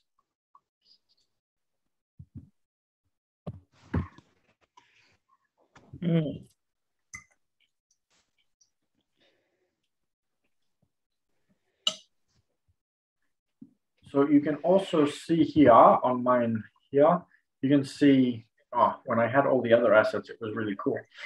So my OK for you at $1, I've owned for 1 month, and everything else I've bought, I've owned for 0 months so far. So I'm up for quite a bit of capital gains tax if I sell it relatively soon. So we'll have to see how we go. But if you hold it for longer, that's good or not good? It's good tax-wise. Mm-hmm. So it'll be less tax that I'm paying. And Israel has probably already gone. Oh, no, is only just leaving now. So if you can still hear us, it was great having you, and glad you enjoyed and that you've learned some things, and look forward to seeing you again. And I think you're still here. But yes, thank you for joining. And if you have to go, that's fine. But yes, glad that you enjoyed the introduction so far.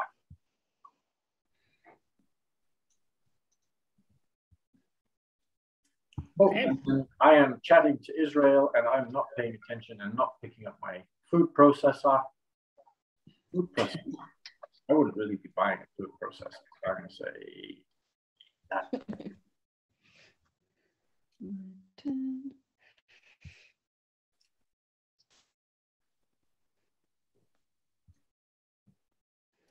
I'd say get us a car to sell something nice, but yeah, that would just incur lots of tax. More stocks. More stocks.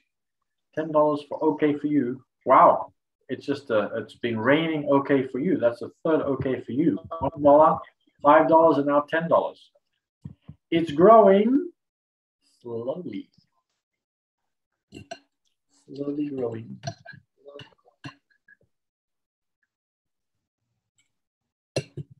So you're sitting on it? I'm sitting on it. I'm actually sitting on a chair, but yeah.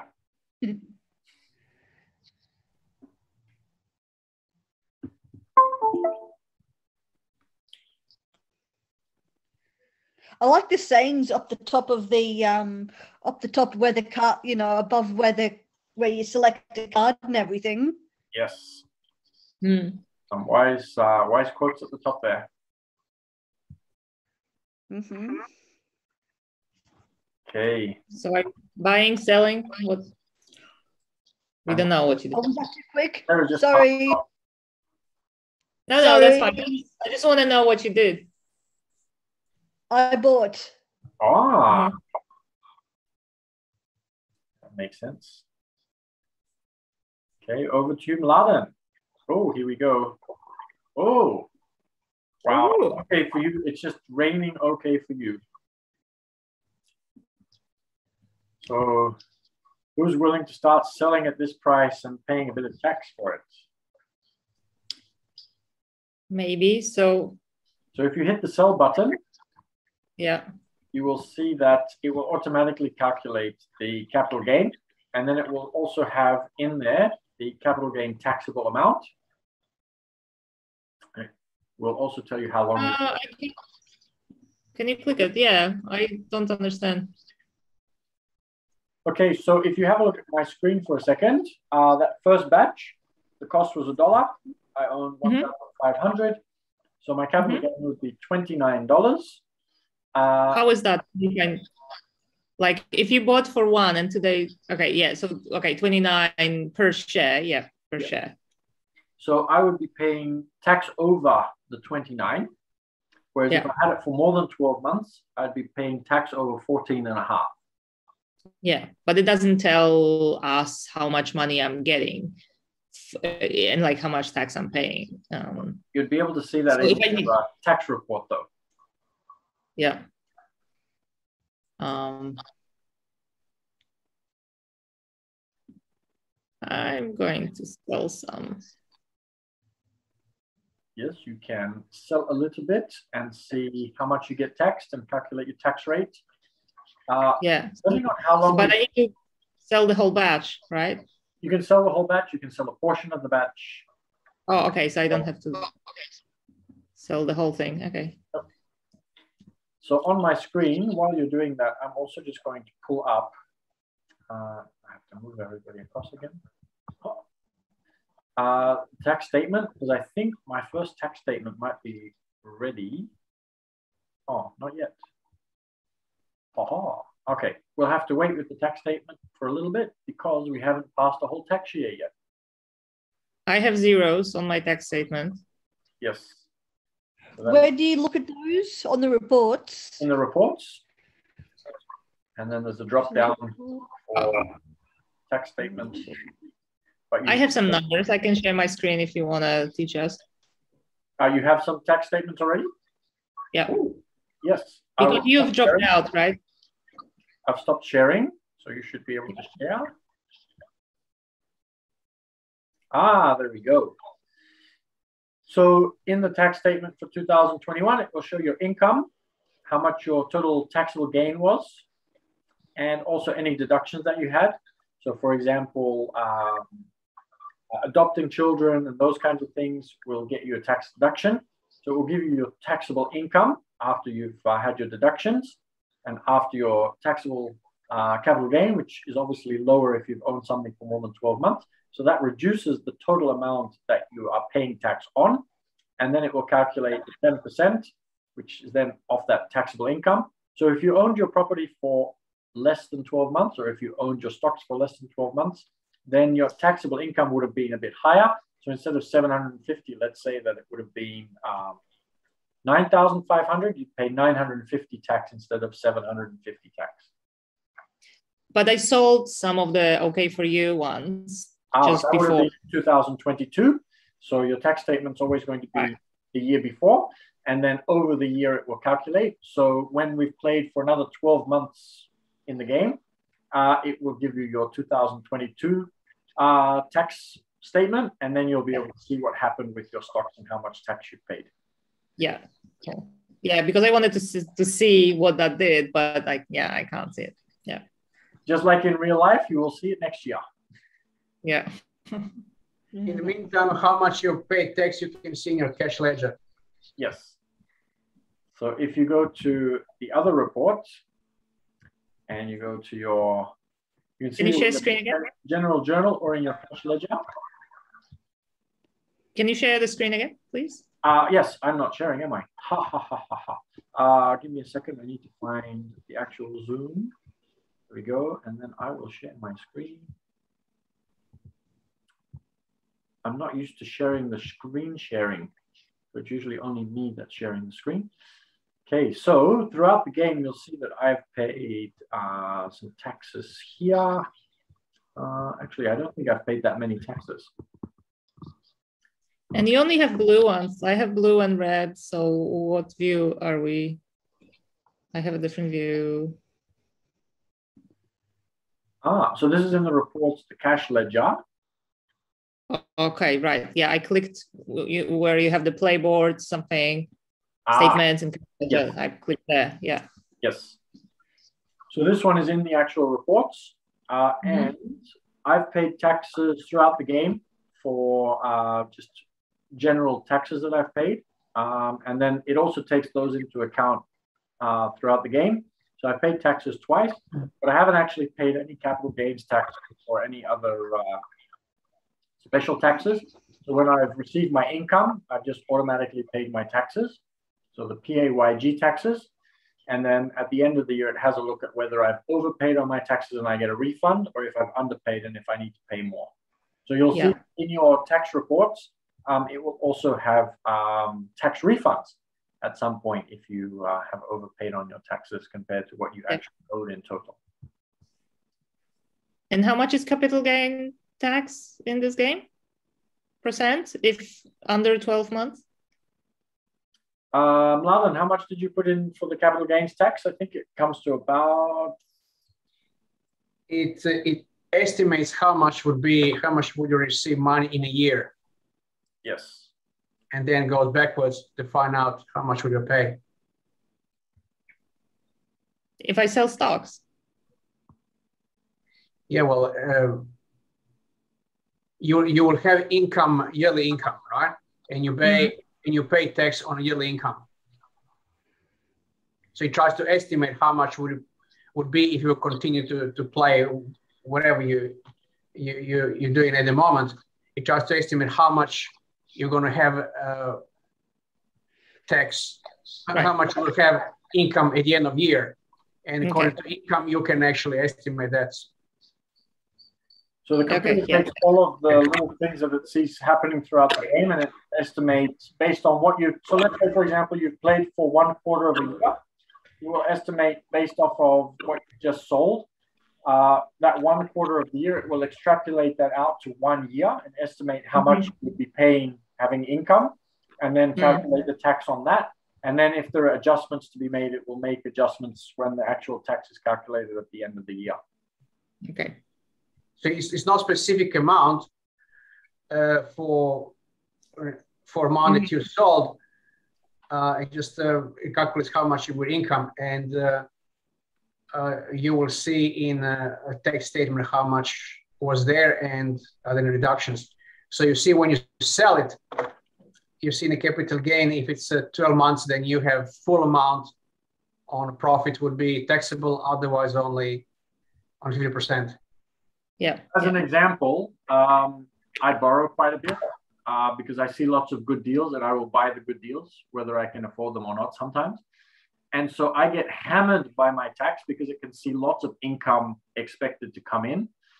And then I'm in negative and I get into a bit of trouble. At the end of the year, I get my tax refund and it will just iron that back out and everything is okay again. But I live through a couple of nail-biting months towards the end of the year until the tax refund comes back. Yeah. So here's a little trick here. Trying to predict to pay as you go. We're here in Australia, so it'd be good to talk to accountant. How can you avoid it in real life? So you can have more money now, and you can invest before you hit at the end of a year, so you can more benefit.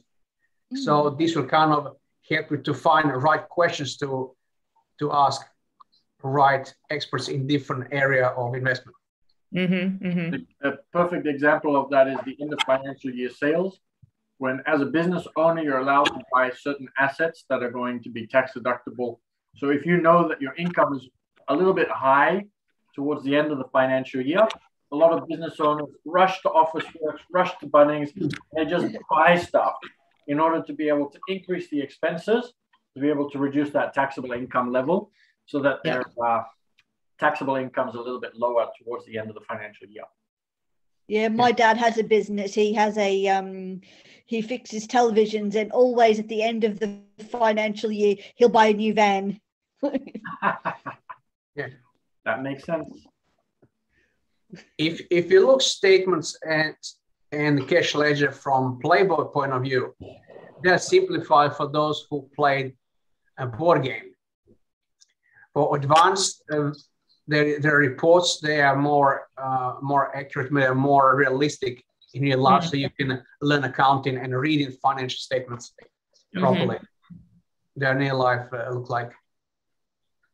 Great. We're going deep today, aren't we? Yeah. Must be the good questions. That's right. Sorry for slowing us down, but No. I always say that I would rather play more slowly and actually talk about the important things than to just rush through the games and miss out on all the learning. So I'm really happy when something comes up and it needs explaining, because that is where you actually do most of the learning. If you just play the game, and I know clubs where they'll just like, no, stop discussing so much. Just keep playing. And then nobody gets anything out of it. So yeah, I like it when things come up and there's a discussion and we talk about things and we figure things out together, or we have somebody that knows the answer, and it's perfect. Great. This first group that is oriented to learning, not just to play, which was why it was designed to learn. I hope you noticed those red statements behind buttons. Yes. Sarah's mentioned them a couple of times. I saw them immediately when we started playing today. Yes. So whose turn is now? Mladen's turn. Mine. Oh, mine. Okay, I was giving you a chance to to sell this stuff. I did sell some, by the way. Yes. Payday. Yay. Okay. I was hoping that you'd have another nice property to sell me. Me too. More stock. On to you, $20. I actually had some of that. Now I don't know. The trials and tribulations of demonstrating the new profession. It's okay, I don't mind.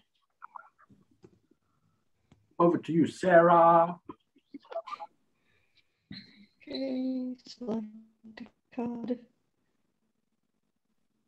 Buy new golf balls. No thanks. Not a fan of golf?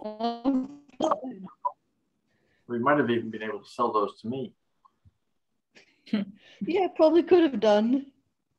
I would definitely buy golf balls. I love golf.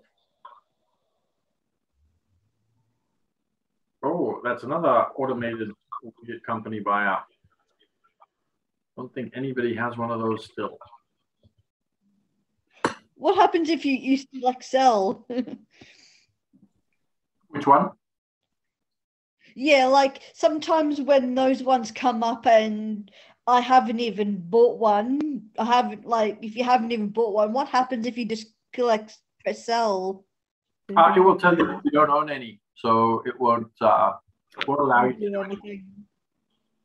If you hit sell, it will automatically give you a list of everything that you own that corresponds to the card. So in the past, when you're playing on the board, somebody will take the card and say, oh, but that's this one, and they'll sell something that doesn't actually correspond to the card.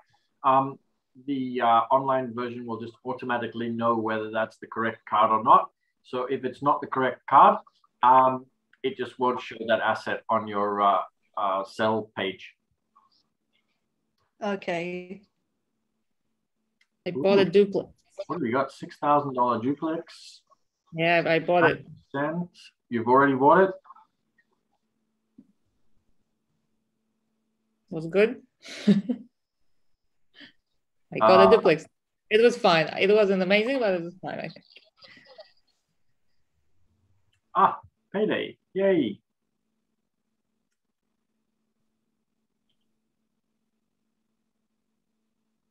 Ooh, Sarah, what have you done to the boss?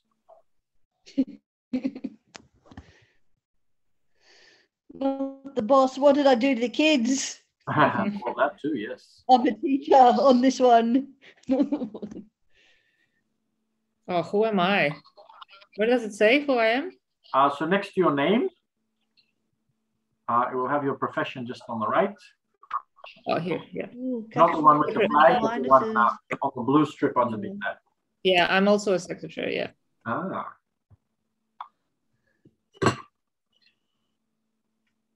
Mladen. Payday.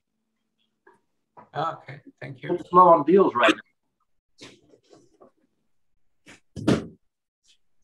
So when it's payday, it's basically no deals, but the rounds keep going every time, right? Yes. So when the payday comes, you end up, oh, I've got 10 acres, not 20 acres. Ah. Ha ha ha ha ha. Well, I don't have one, so. I don't think anybody has 20 acres. I only saw one come past, which was the 10 acre. Mm. Oh. Let's have a look. I don't think anybody has an apartment house either. I haven't seen any of those come past.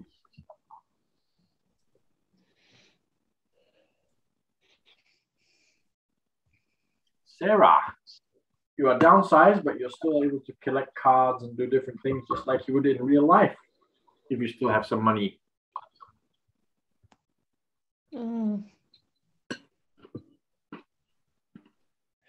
Got no money. I've been downsized. Can't buy it. So, like, even though I've been downsized, obviously, I can't buy that at the moment because that will set the cash flow into even more minuses, huh? If you have money to put down, then why not? Yeah. If you have money to put the down payment, then it'll give you positive cash flow. But if you don't have the money for the down payment and you are borrowing, then yes, you're going to have loan expenses. And if those are higher than your monthly cash flow, then the property would now be negative. So some things to take into consideration to make your decision. Yeah. Because obviously I've been downsized, so obviously wouldn't be that much of a great idea to buy anything. Nope.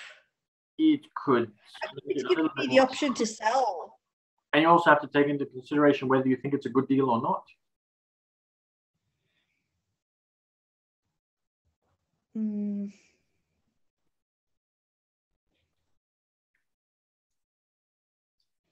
Okay, can you pause for a moment? Can you, Menno, show scoreboard? Well, oh, scoreboard. Yes, we haven't looked at the scoreboard since we've started.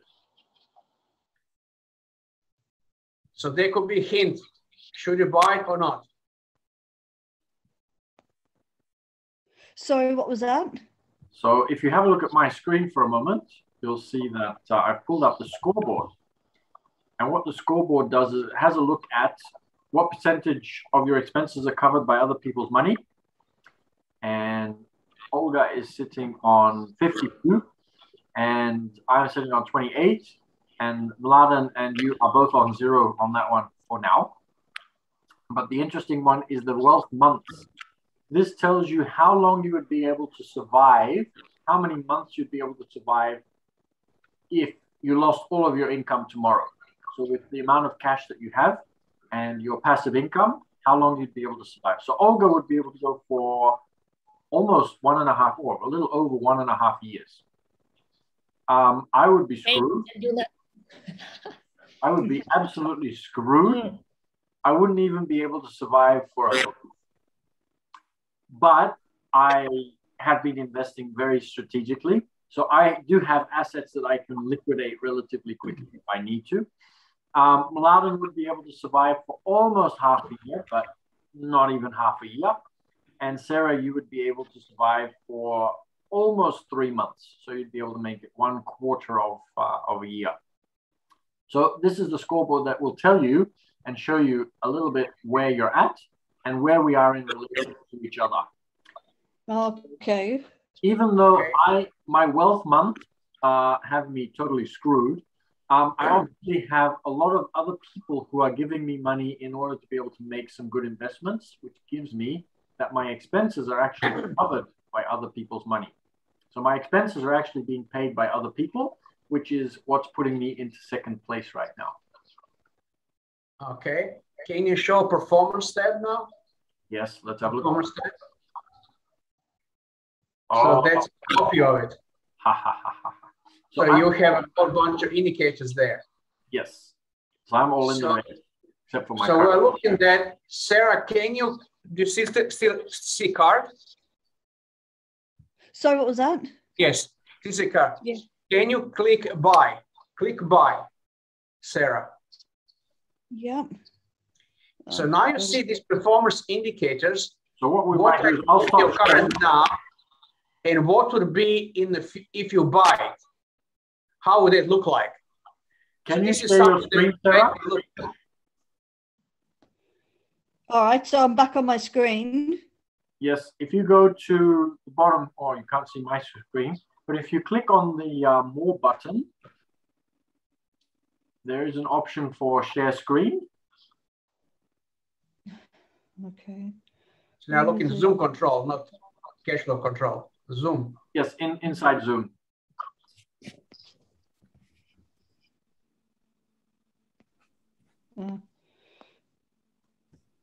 There's a green button on the Zoom. Share screen, desktop. So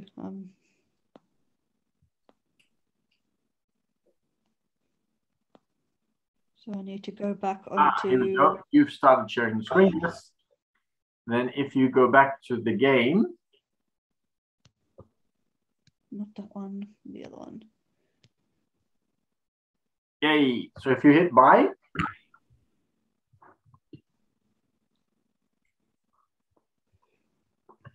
At the bottom, you'll be able to see the indicator. Can you scroll more down?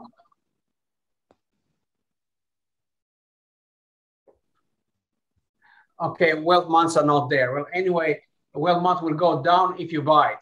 So you'll be able to live shorter than usually because you're downsized the amount. Right, yeah.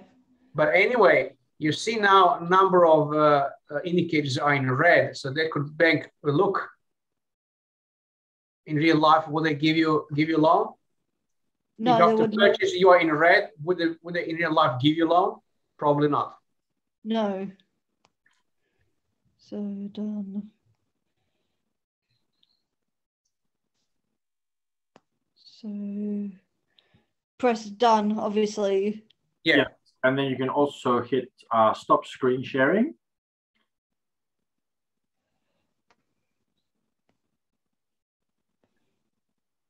So should we take that into account around would the bank, like, because in the game, it is assumed, like I would say, Sarah, you should buy in the game because that would improve your thing in the future. But I guess the bank wouldn't know, yeah. So what's the advice here? In real life, they wouldn't give me a loan perhaps. So in real life, it's going to depend on how many assets you already own. And banks tend to go the opposite the way to which they could potentially go if, for example, you already own a number of properties.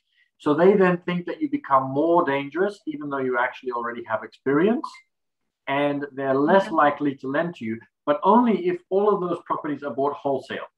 So if you're buying just like everybody else and you're buying at market value, more or less, then the bank is not going to necessarily keep lending. If you're buying everything if you're buying everything wholesale rather than retail, if you're buying everything retail just like everybody else, then the banks are less likely to lend to you. If you're buying everything wholesale under market value and you are showing good results from those, then the bank is still likely to lend to you. Oh, okay. Mm. But if your indicators are all red, it probably means that you are not necessarily buying all wholesale as opposed to retail. Yeah. But in the game, if you were Sarah, would you buy or not? So I am a very optimistic investor, and I've been playing the game for 13 years. So when I look at a deal, I can tell whether a deal is going to be good or not in the future. And I am more likely to buy things. I'm more likely to have a bit of the gift of the gab to be able to negotiate the deal as well. Just like I have sometimes in real life with certain things that I've negotiated, which has been a lot of fun. So in the game, it's going to depend on what you think would happen. So if you think that you would be able to get the deal across the table, then I would say, yes, go for it. If you want to experiment and you just want to play around with it and you want to see what would happen and how much trouble you can get yourself into, or whether you can get yourself out of trouble by holding on to the assets for a longer term, that's also something you can do. But if you think that you want to play as realistically as possible and you think that the bank wouldn't lend to you because you're all in the red, then I would say if that's a scenario you want to play for that day, then that's definitely what you need to do. So you can test different things. So you can say, I want to play 100% accurately. Let's say that all of these properties are retail prices and I'm not able to buy them on the market value, and I'm going to hit a limit at a certain stage. So I know a lot of people that have 4 properties, and once they hit those 4 properties, because they've all been bought retail, the bank says, that's wonderful, but you are now a dangerous lender. We don't want to keep lending you money. Whereas in actual fact, they're all investment properties and they know what they're doing and it's actually going well, but the bank is just putting on the brakes because they're a little bit nervous.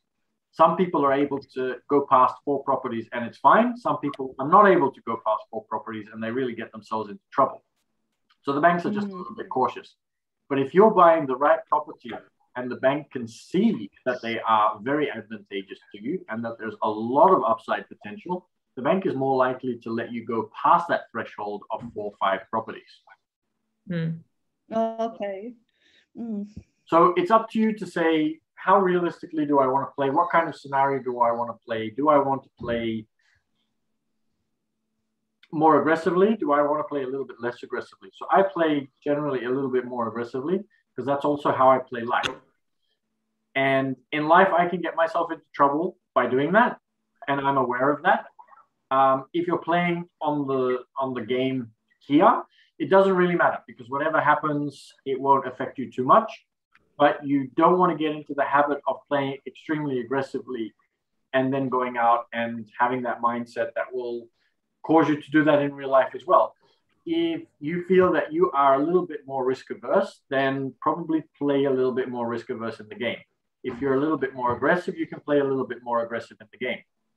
But it's going to depend on what you're comfortable with in real life, because what you do in the game will reflect in real life. So if you are playing aggressive in the game, then that's what your mind will program you to do in real life as well. So if you want to be a little bit more risk averse, then probably play a little bit more risk averse in the game. Yeah. Yeah. Yeah, that's good. That's great. Good to know. And it's experience in the game and experience in real life that will allow you to make that transition from playing super risk averse to being a little bit more aggressive and being able to go past your usual boundaries a little bit if that's what you're comfortable doing at some stage. Yeah. Good to know. I wish this was taught at schools. Hey, this would be so useful. Well, we've had a chat about, and I used to know people that used to teach various things in schools, so I know how to get into schools. It's very challenging. Schools are a little bit on the red tape side. But yes, that's one of the ideas of being able to take this game into schools as well. Yeah. Anyone wants to buy this deal? I don't think I'm taking this one. 1 second, because I can't see it at the moment. I'm not on the play board. Can you share your screen again? Share my screen again? Yep. Everybody just wants to know how much cash I have. So, who picked up a big deal here? over $6,000 deal. I think that may be a little rich for me. Yeah, I think we're all too poor for that deal yet. So I like to say that I have a wealthy mindset. I'm going to say that I'm wealthy, but that one's just a little bit premature for me.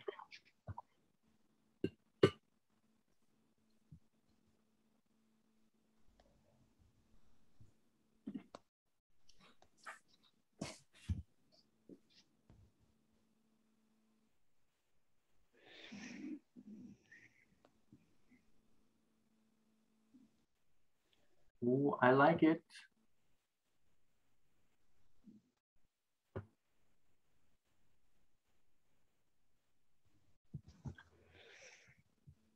Okay. So I'm going to transfer some money.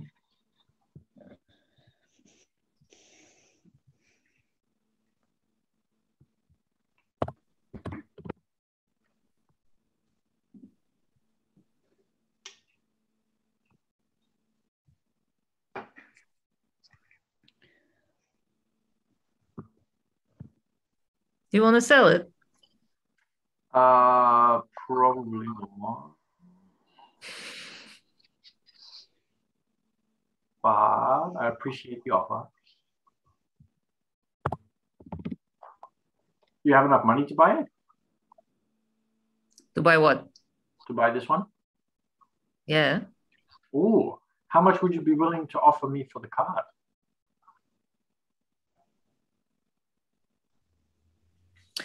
$800 like the last deal? Okay, deal. Okay. How do I do it? Transfer? So if you go to bank and then pay player, bottom. Pay player. Amount 800. Yep. And I can see that money has been received. Beautiful. So then I go here and I say, sell card.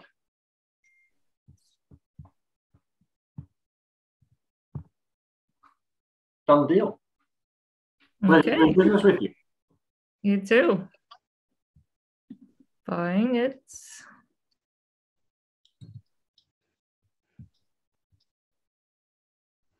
So I still don't quite understand the indicators though.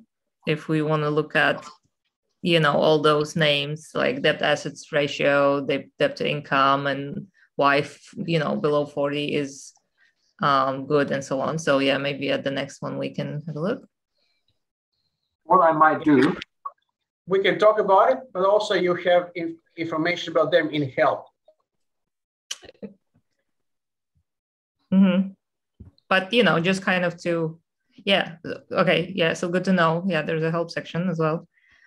So I think I bought it, but it's still here.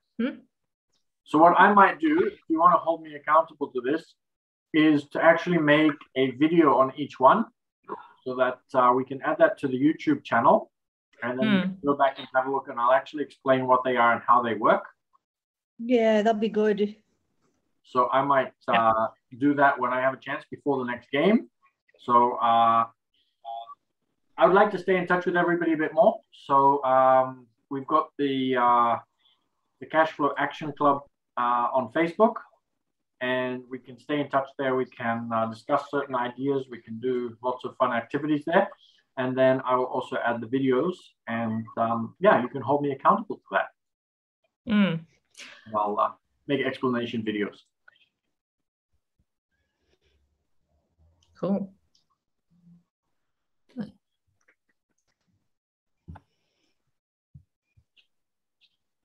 I shall write that down immediately. I don't have anything, so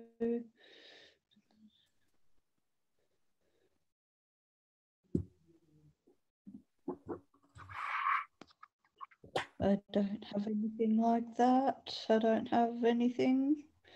No, limited partnership will also happen automatically.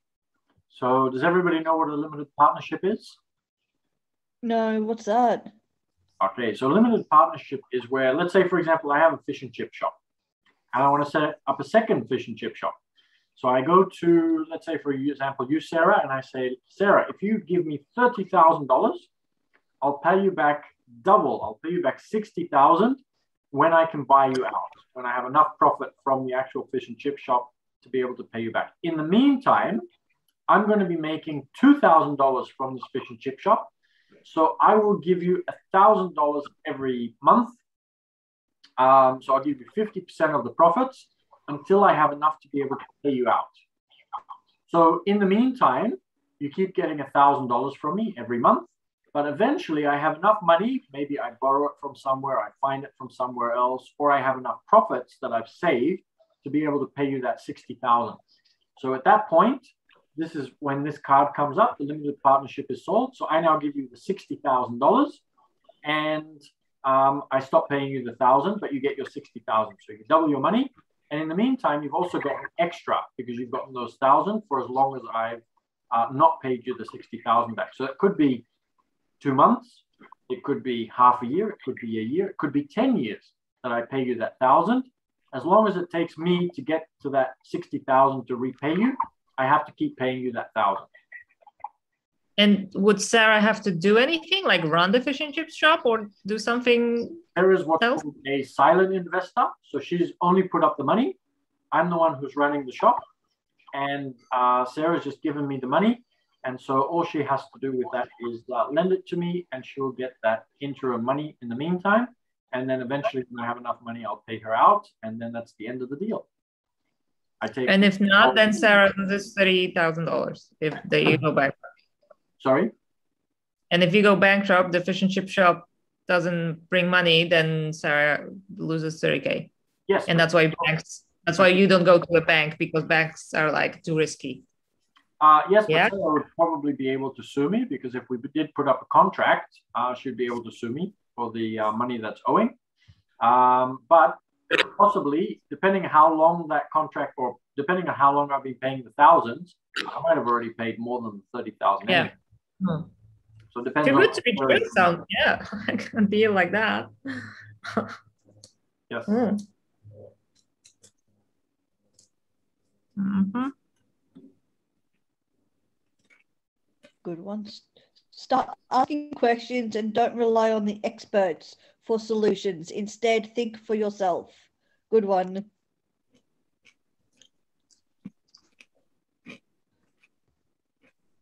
Okay, I don't have 50K. Ooh. But it is under market value. It is. How long have I held all my properties? Let's have a look. So you can tell that we've been playing nice and slowly and steadily, because the longest I've held anything is 4 months. There's nothing wrong with that, but it just means that we haven't gotten that far yet.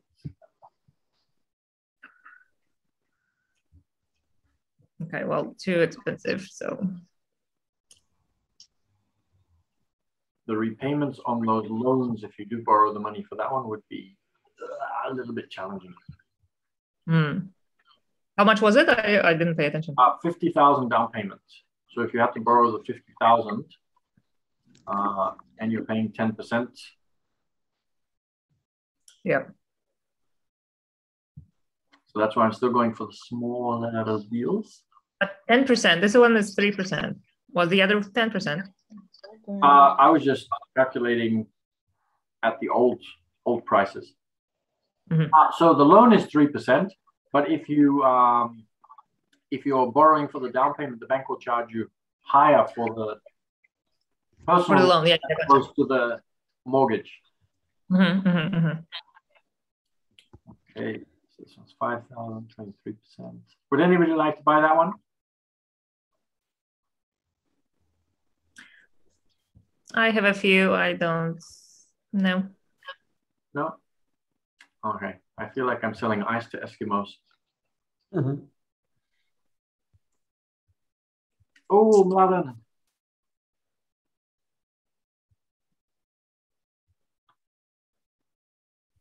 Okay. Texas going down. That's a positive way of looking at it. That's a very positive way of looking at it.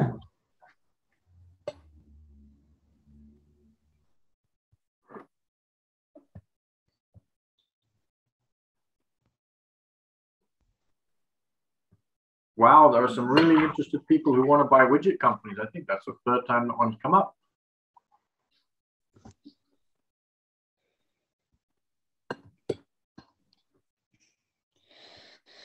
I don't have anything, so I will just select done. So if you scroll down a little bit, yes, please, then yeah. So for example, credit cards and the like monthly cash flow is negative. I have the same. Can I get rid of that without screwing my whole persona? Your actual home? My credit card at least, and retail debt. If you go to bank and you go to repay, so you should still be able to see my screen because I'm giving away all of my financial secrets. You have your loans here and we can repay those. So for example, I have a personal loan of 1,190. I've got a real estate loan of 37. My home mortgage, my actual own home mortgage is 32,000. So if I had enough money for that, I'd be able to repay. I currently don't have that much. But yes, any of those in here, you can select which loan you'd like to repay and repay those, yes.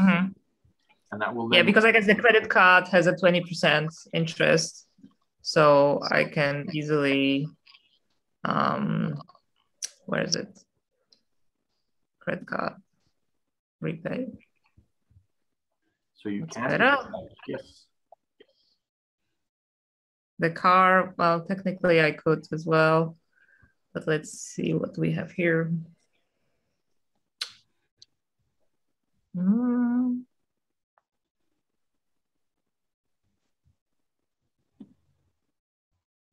was another good question.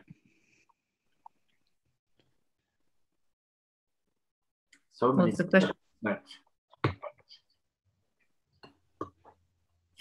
So I have a thing, right? So I click sell and I can see the thing and it tells me capital gain minus 10,000. So I can't see the screen, so it's a little bit difficult for me to really comment on that. I'll stop sharing. I'll let you share, and then you can ask your questions around it if you like. Okay, so the cost was 60, which means that you must be selling it for about 50. Because it's a duplex and 25. Okay, well, that's definitely not something I want to do then. You're selling it under the price that you were buying it for. So now it makes sense. That would explain why it didn't make sense to me. But now that so it's negative, it's actually not capital gain, it's capital loss. So you have zero capital gains. Yeah. Makes sense. Done.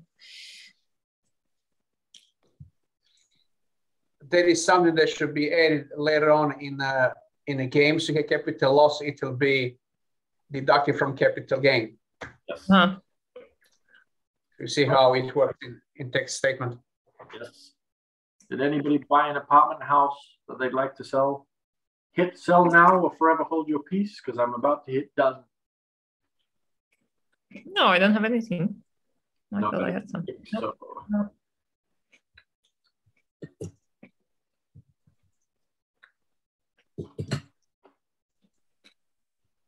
Yay!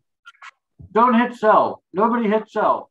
Oh, what? Oh, that was from before I changed profession. Oh. I could cry. What happened? Cash offer of 200,000 for the 20-acre parcel of land that I bought before I demonstrated something and lost my assets. You had 10 acres, not 20. Oh, that's true. Oh. Yeah. Don't cry.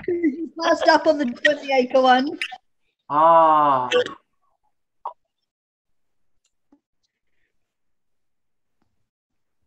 What am I even bothered for? I've only owned it for 3 months.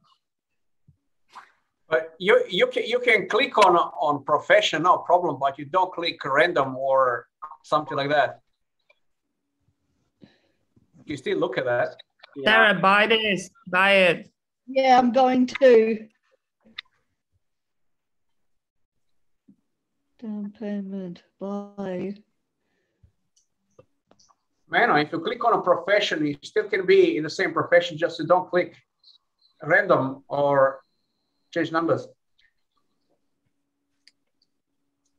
I demonstrated. So it's saying insufficient cash to buy. So what do I do? Borrow? So you can either have two options. You can borrow, or you can also hit 0 where it says down payment and see how much the minimum down payment is.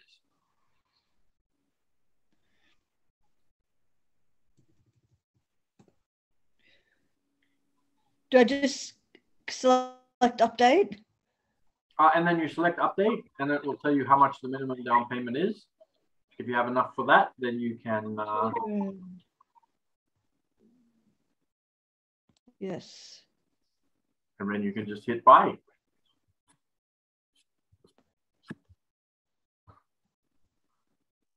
Already done that. Okay, good. Yay, I finally bought something. Yay. So if you should be on the scoreboard now. Yes. Yeah, like the red dial's like moved slightly. Yes. You've started to leave Mladen in the dust a little bit.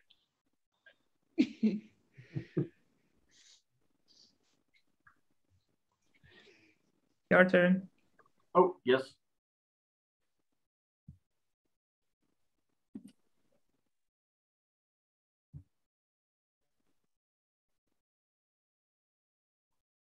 Oh, anybody have grow for us? Anybody want to sell? If you do, okay, I'm going to hit done. 5, 4, 3, 2, 1.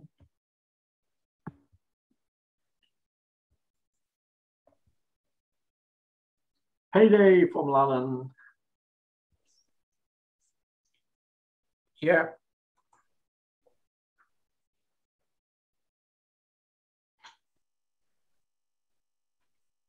Wow, limited partnerships are also popular today.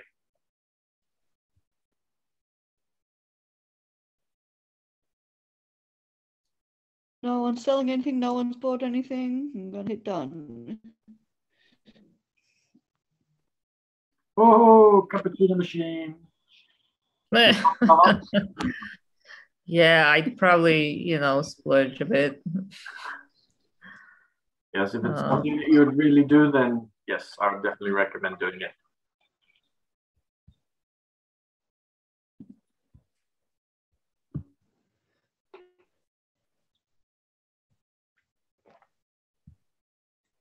Also, we might need to slowly start wrapping up. It's already 8:30. I can't believe how fast the time's been going. If you come on a regular basis, though, the game that we are playing right now, when you sign out, the game will automatically save that, and you can continue playing from where you left off. So if you say, I've only played for 4 months, and I really want to play like a 2 to 4 year game, then you can come back and keep playing with the same numbers and just keep playing. And play for 4 years or 2 years or however long you want to play. Or if you want to come back and you want to start a completely new game and you're like, I hated everything that I did, I just want to start again, then you can do that as well. So there are a couple of different options there. Okay for You Drug Company is $40, top of the market. I've owned my first batch for half a year. I'm not a big fan of paying tax. But I might sell some.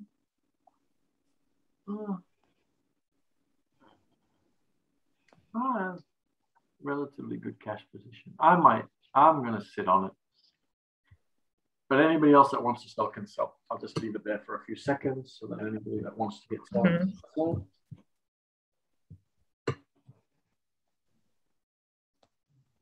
And then we might all have one more turn when it comes back to my turn. We'll probably start debriefing and having a chat about what you got and what you learned today.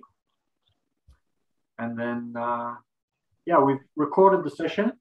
So we'll make that available to you so you can go back and have a look at anything that you want to have a look at, any lessons or anything that we spoke about, if you want to do that.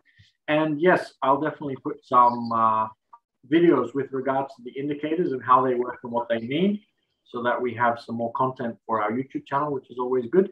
And it gives you a place to go back and have a look at those terms if you've forgotten what they mean. Okay, I think I've given everybody enough time to sell anything that they wanted to sell. We'll have one more turn each, and then we'll slowly start winding down and debriefing, which is one of the most important parts of the day as well. Menno, yes, next to profession name, there is little card icon. Yes. If you click on that, you can see profession without danger of changing profession. So might use that in the future. No, but I was demonstrating to everybody how to change it. Okay. So I was actually demonstrating how to go. And then I literally did change it. I literally got rid of everything that I own. Yay. Oh, so much fun. Oh, rare gold coin. Mm-hmm.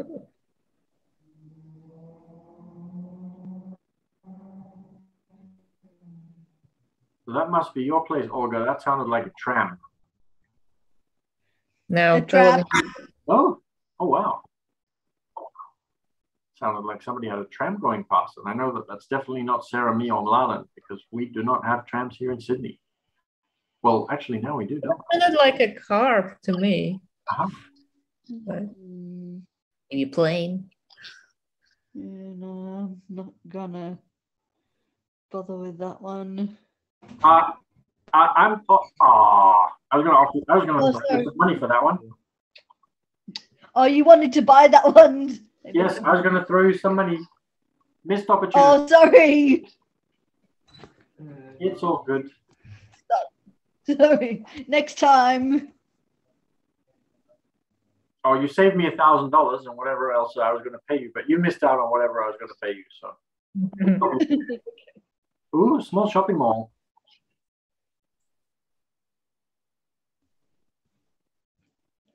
Too big again. Damn it. I'm picking too big. Yes, sometimes in the big ones you get either lots of really big ones or sometimes you get like medium ones. But you have to get lucky on the medium ones. Yeah. Sometimes it works. Anyone wants to buy it? Anyone can buy it? I don't think anyone can buy it. Okay, done. Thank you. But thank you for the offer. Okay, I will select the card and then we'll debrief. Everybody's happy to do that. And I'll finish on a payday. Okay. Wow, who actually feels like it's 8:30? Who feels like time just went by like that because we're having so much fun? Yeah, it did. It went past really quickly. Me too, me too, me too.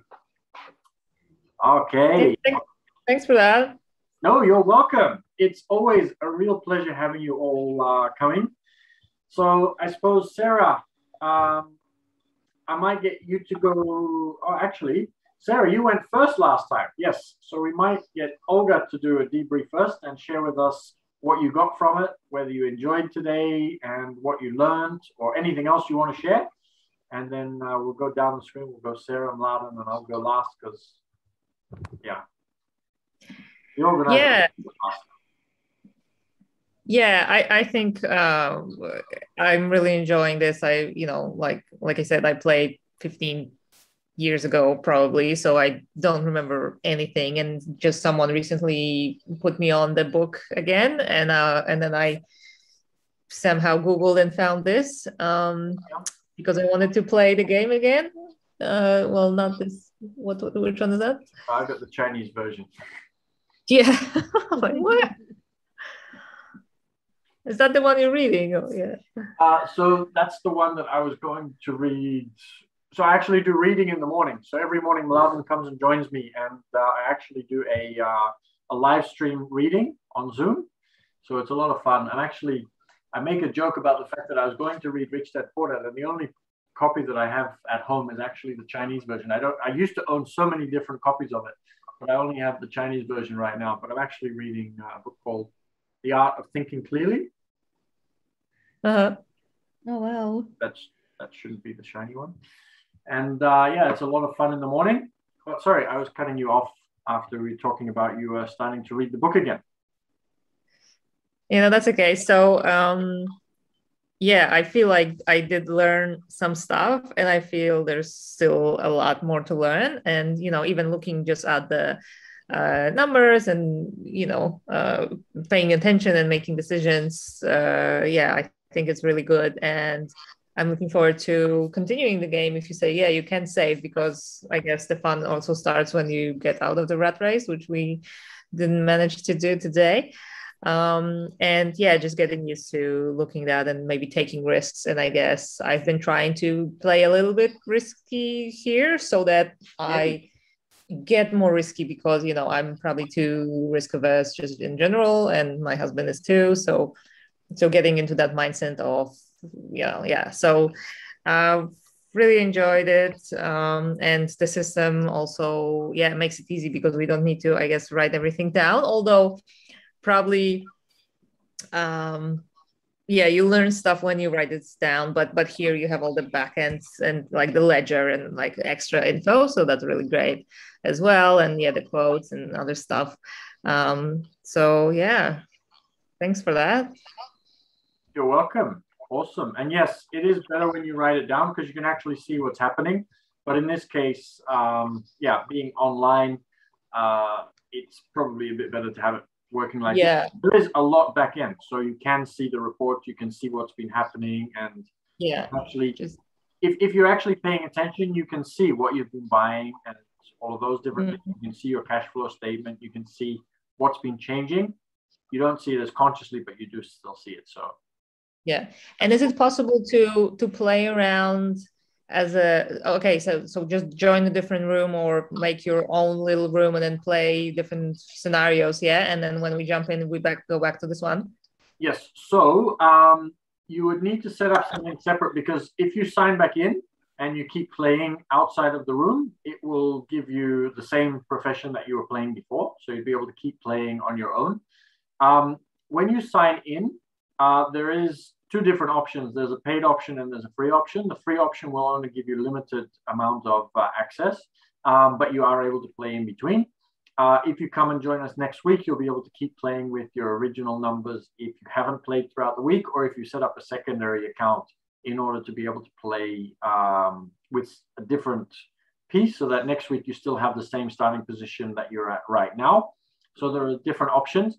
We are looking at also creating a membership together with a couple of other things that we're doing, so that this is included. So then you'd be able to play at different levels. So yes, we'd love to have you come and join us again next week. And I'll stay in touch with everybody, and I'll make sure I make those videos for the indicators, so that you can have a look at those and start to understand more of the intricacies of what's behind the game. So yes, you are definitely able to come and play in between times, and you can have a look at what's available for free when you sign back in. So that would be wonderful.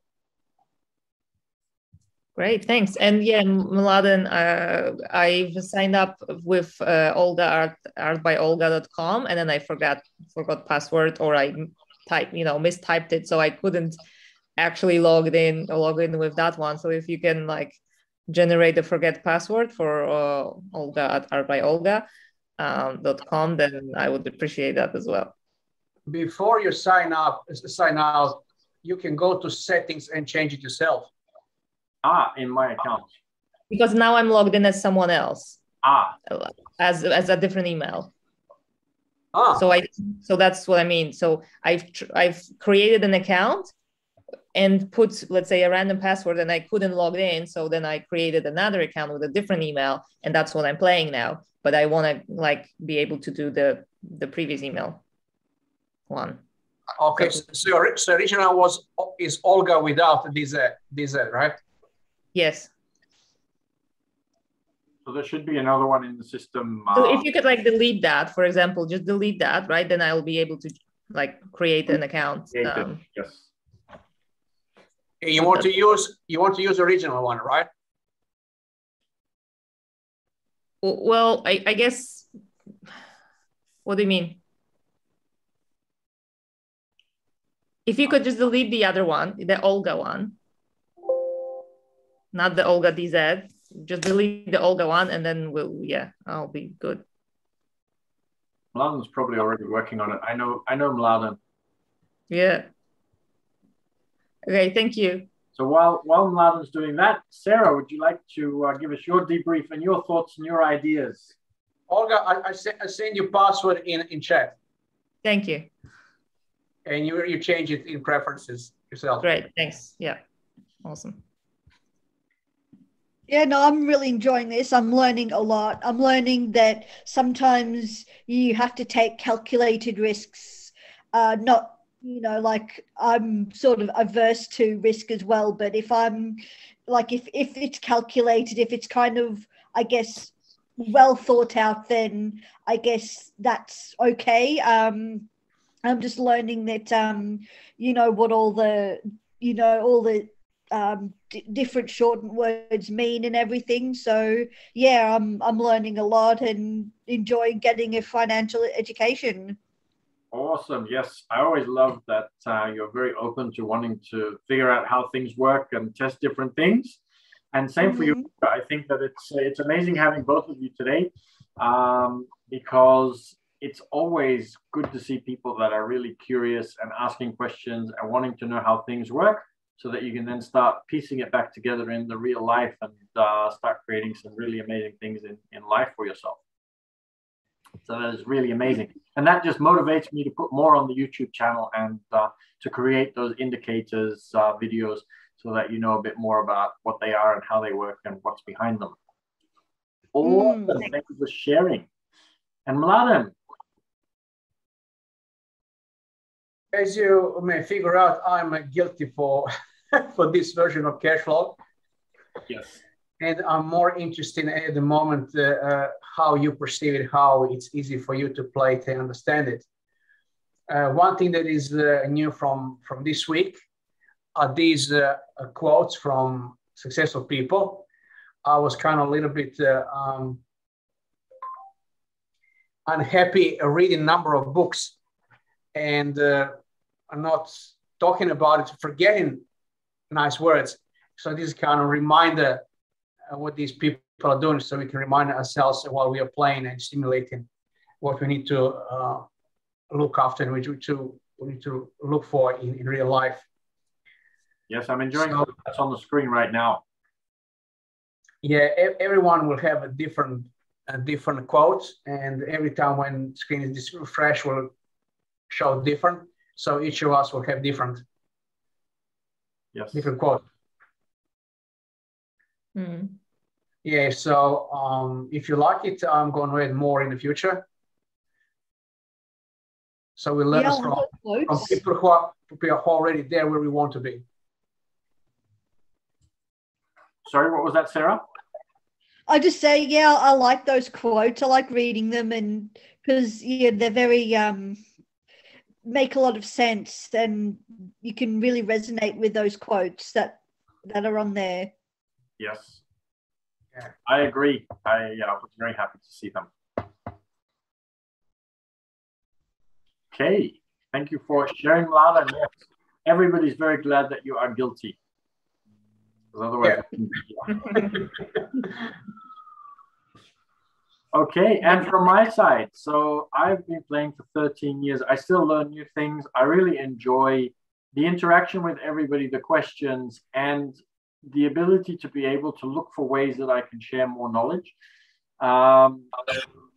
Because I've obviously had a lot of experience playing the game, making mistakes, doing different things. There are still things that throughout the game, I think to myself, could I have played a little bit more realistically, because I do know that I pushed the limits a little bit. But that's why I created the different versions, so that you have economic crises and you have to borrow a certain amount, or you have starting from negative, all of those different kinds of things. Because I want people to be able to understand what is out there and how to react to things.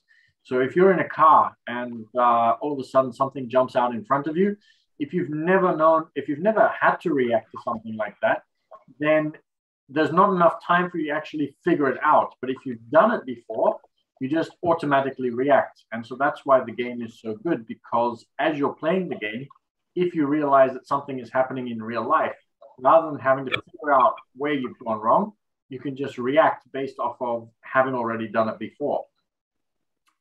So I'm really excited to put together the YouTube videos and stay in touch with everybody throughout the week, and having you come and play more often, because the more often you play, the more you learn, the more discussions we have, the more things that pop up, and the more that your brain starts to see that it's a reality for you, especially when you start playing with your own real life numbers. So at first, play with different professions to see how different scenarios work and what you can do to play around it. But then when you have, I'll probably give you some tips as to when it's probably a good time for you to play with your real life numbers. And then when you start playing with your real life numbers, you really start to see that things will start to shift, and that you can see opportunities more clearly around you and different things like that. And that to me is really exciting. So yeah, that's my complicated debrief, which isn't really a debrief, but my wanting to share what I see and what I'd like everybody to be able to get out of the game. And so I'm really thankful that everybody came today. It's been absolutely amazing. I've loved your smiling faces, and we sometimes have a little bit more fun when we are having more babies and different other things that are happening. But we still had a lot of fun. The time went by really fast, and we should have some more people coming again next week and the week after. And yeah. Yeah. So do we go to Humanitics to buy? So I'll get my VA to send you some details so that you can automatically join. If you're in the Facebook group, it will automatically be mentioned in the Facebook group, and you'll have the new link for the week after again. And I think it's a recurring Zoom, so it should be the same Zoom link. I'll double check with her, but she will be able to send you the details, and then you'll be able to get the tickets through Humanitics. Yes. Cool. Thanks so much for spending the time with us and teaching us and explaining. No, you're welcome. Yeah. I'm grateful for the gratitude. Well, not everybody is always grateful. People sometimes don't realize. So I'm really grateful for the gratitude. And thank you for taking so much time to invest in yourself, because that's really what you've been doing. And it's really amazing that everybody gets into it so much, and that you're having so much fun, and that everybody got so much out of it. So thank you for sharing in the debrief, because what you learn might be valuable to somebody else as well. So that's really amazing. You know, thank you for doing that and teaching us. You're welcome. I'm glad that I've been able to experience lots of things so I can share some of that knowledge. So that's really amazing. And I'm looking forward to seeing you all again very soon. See you next time. Okay. Thanks. Have a good night. See you next time. Stay well. Good night, and look for lots of great opportunities in the meantime. Will do.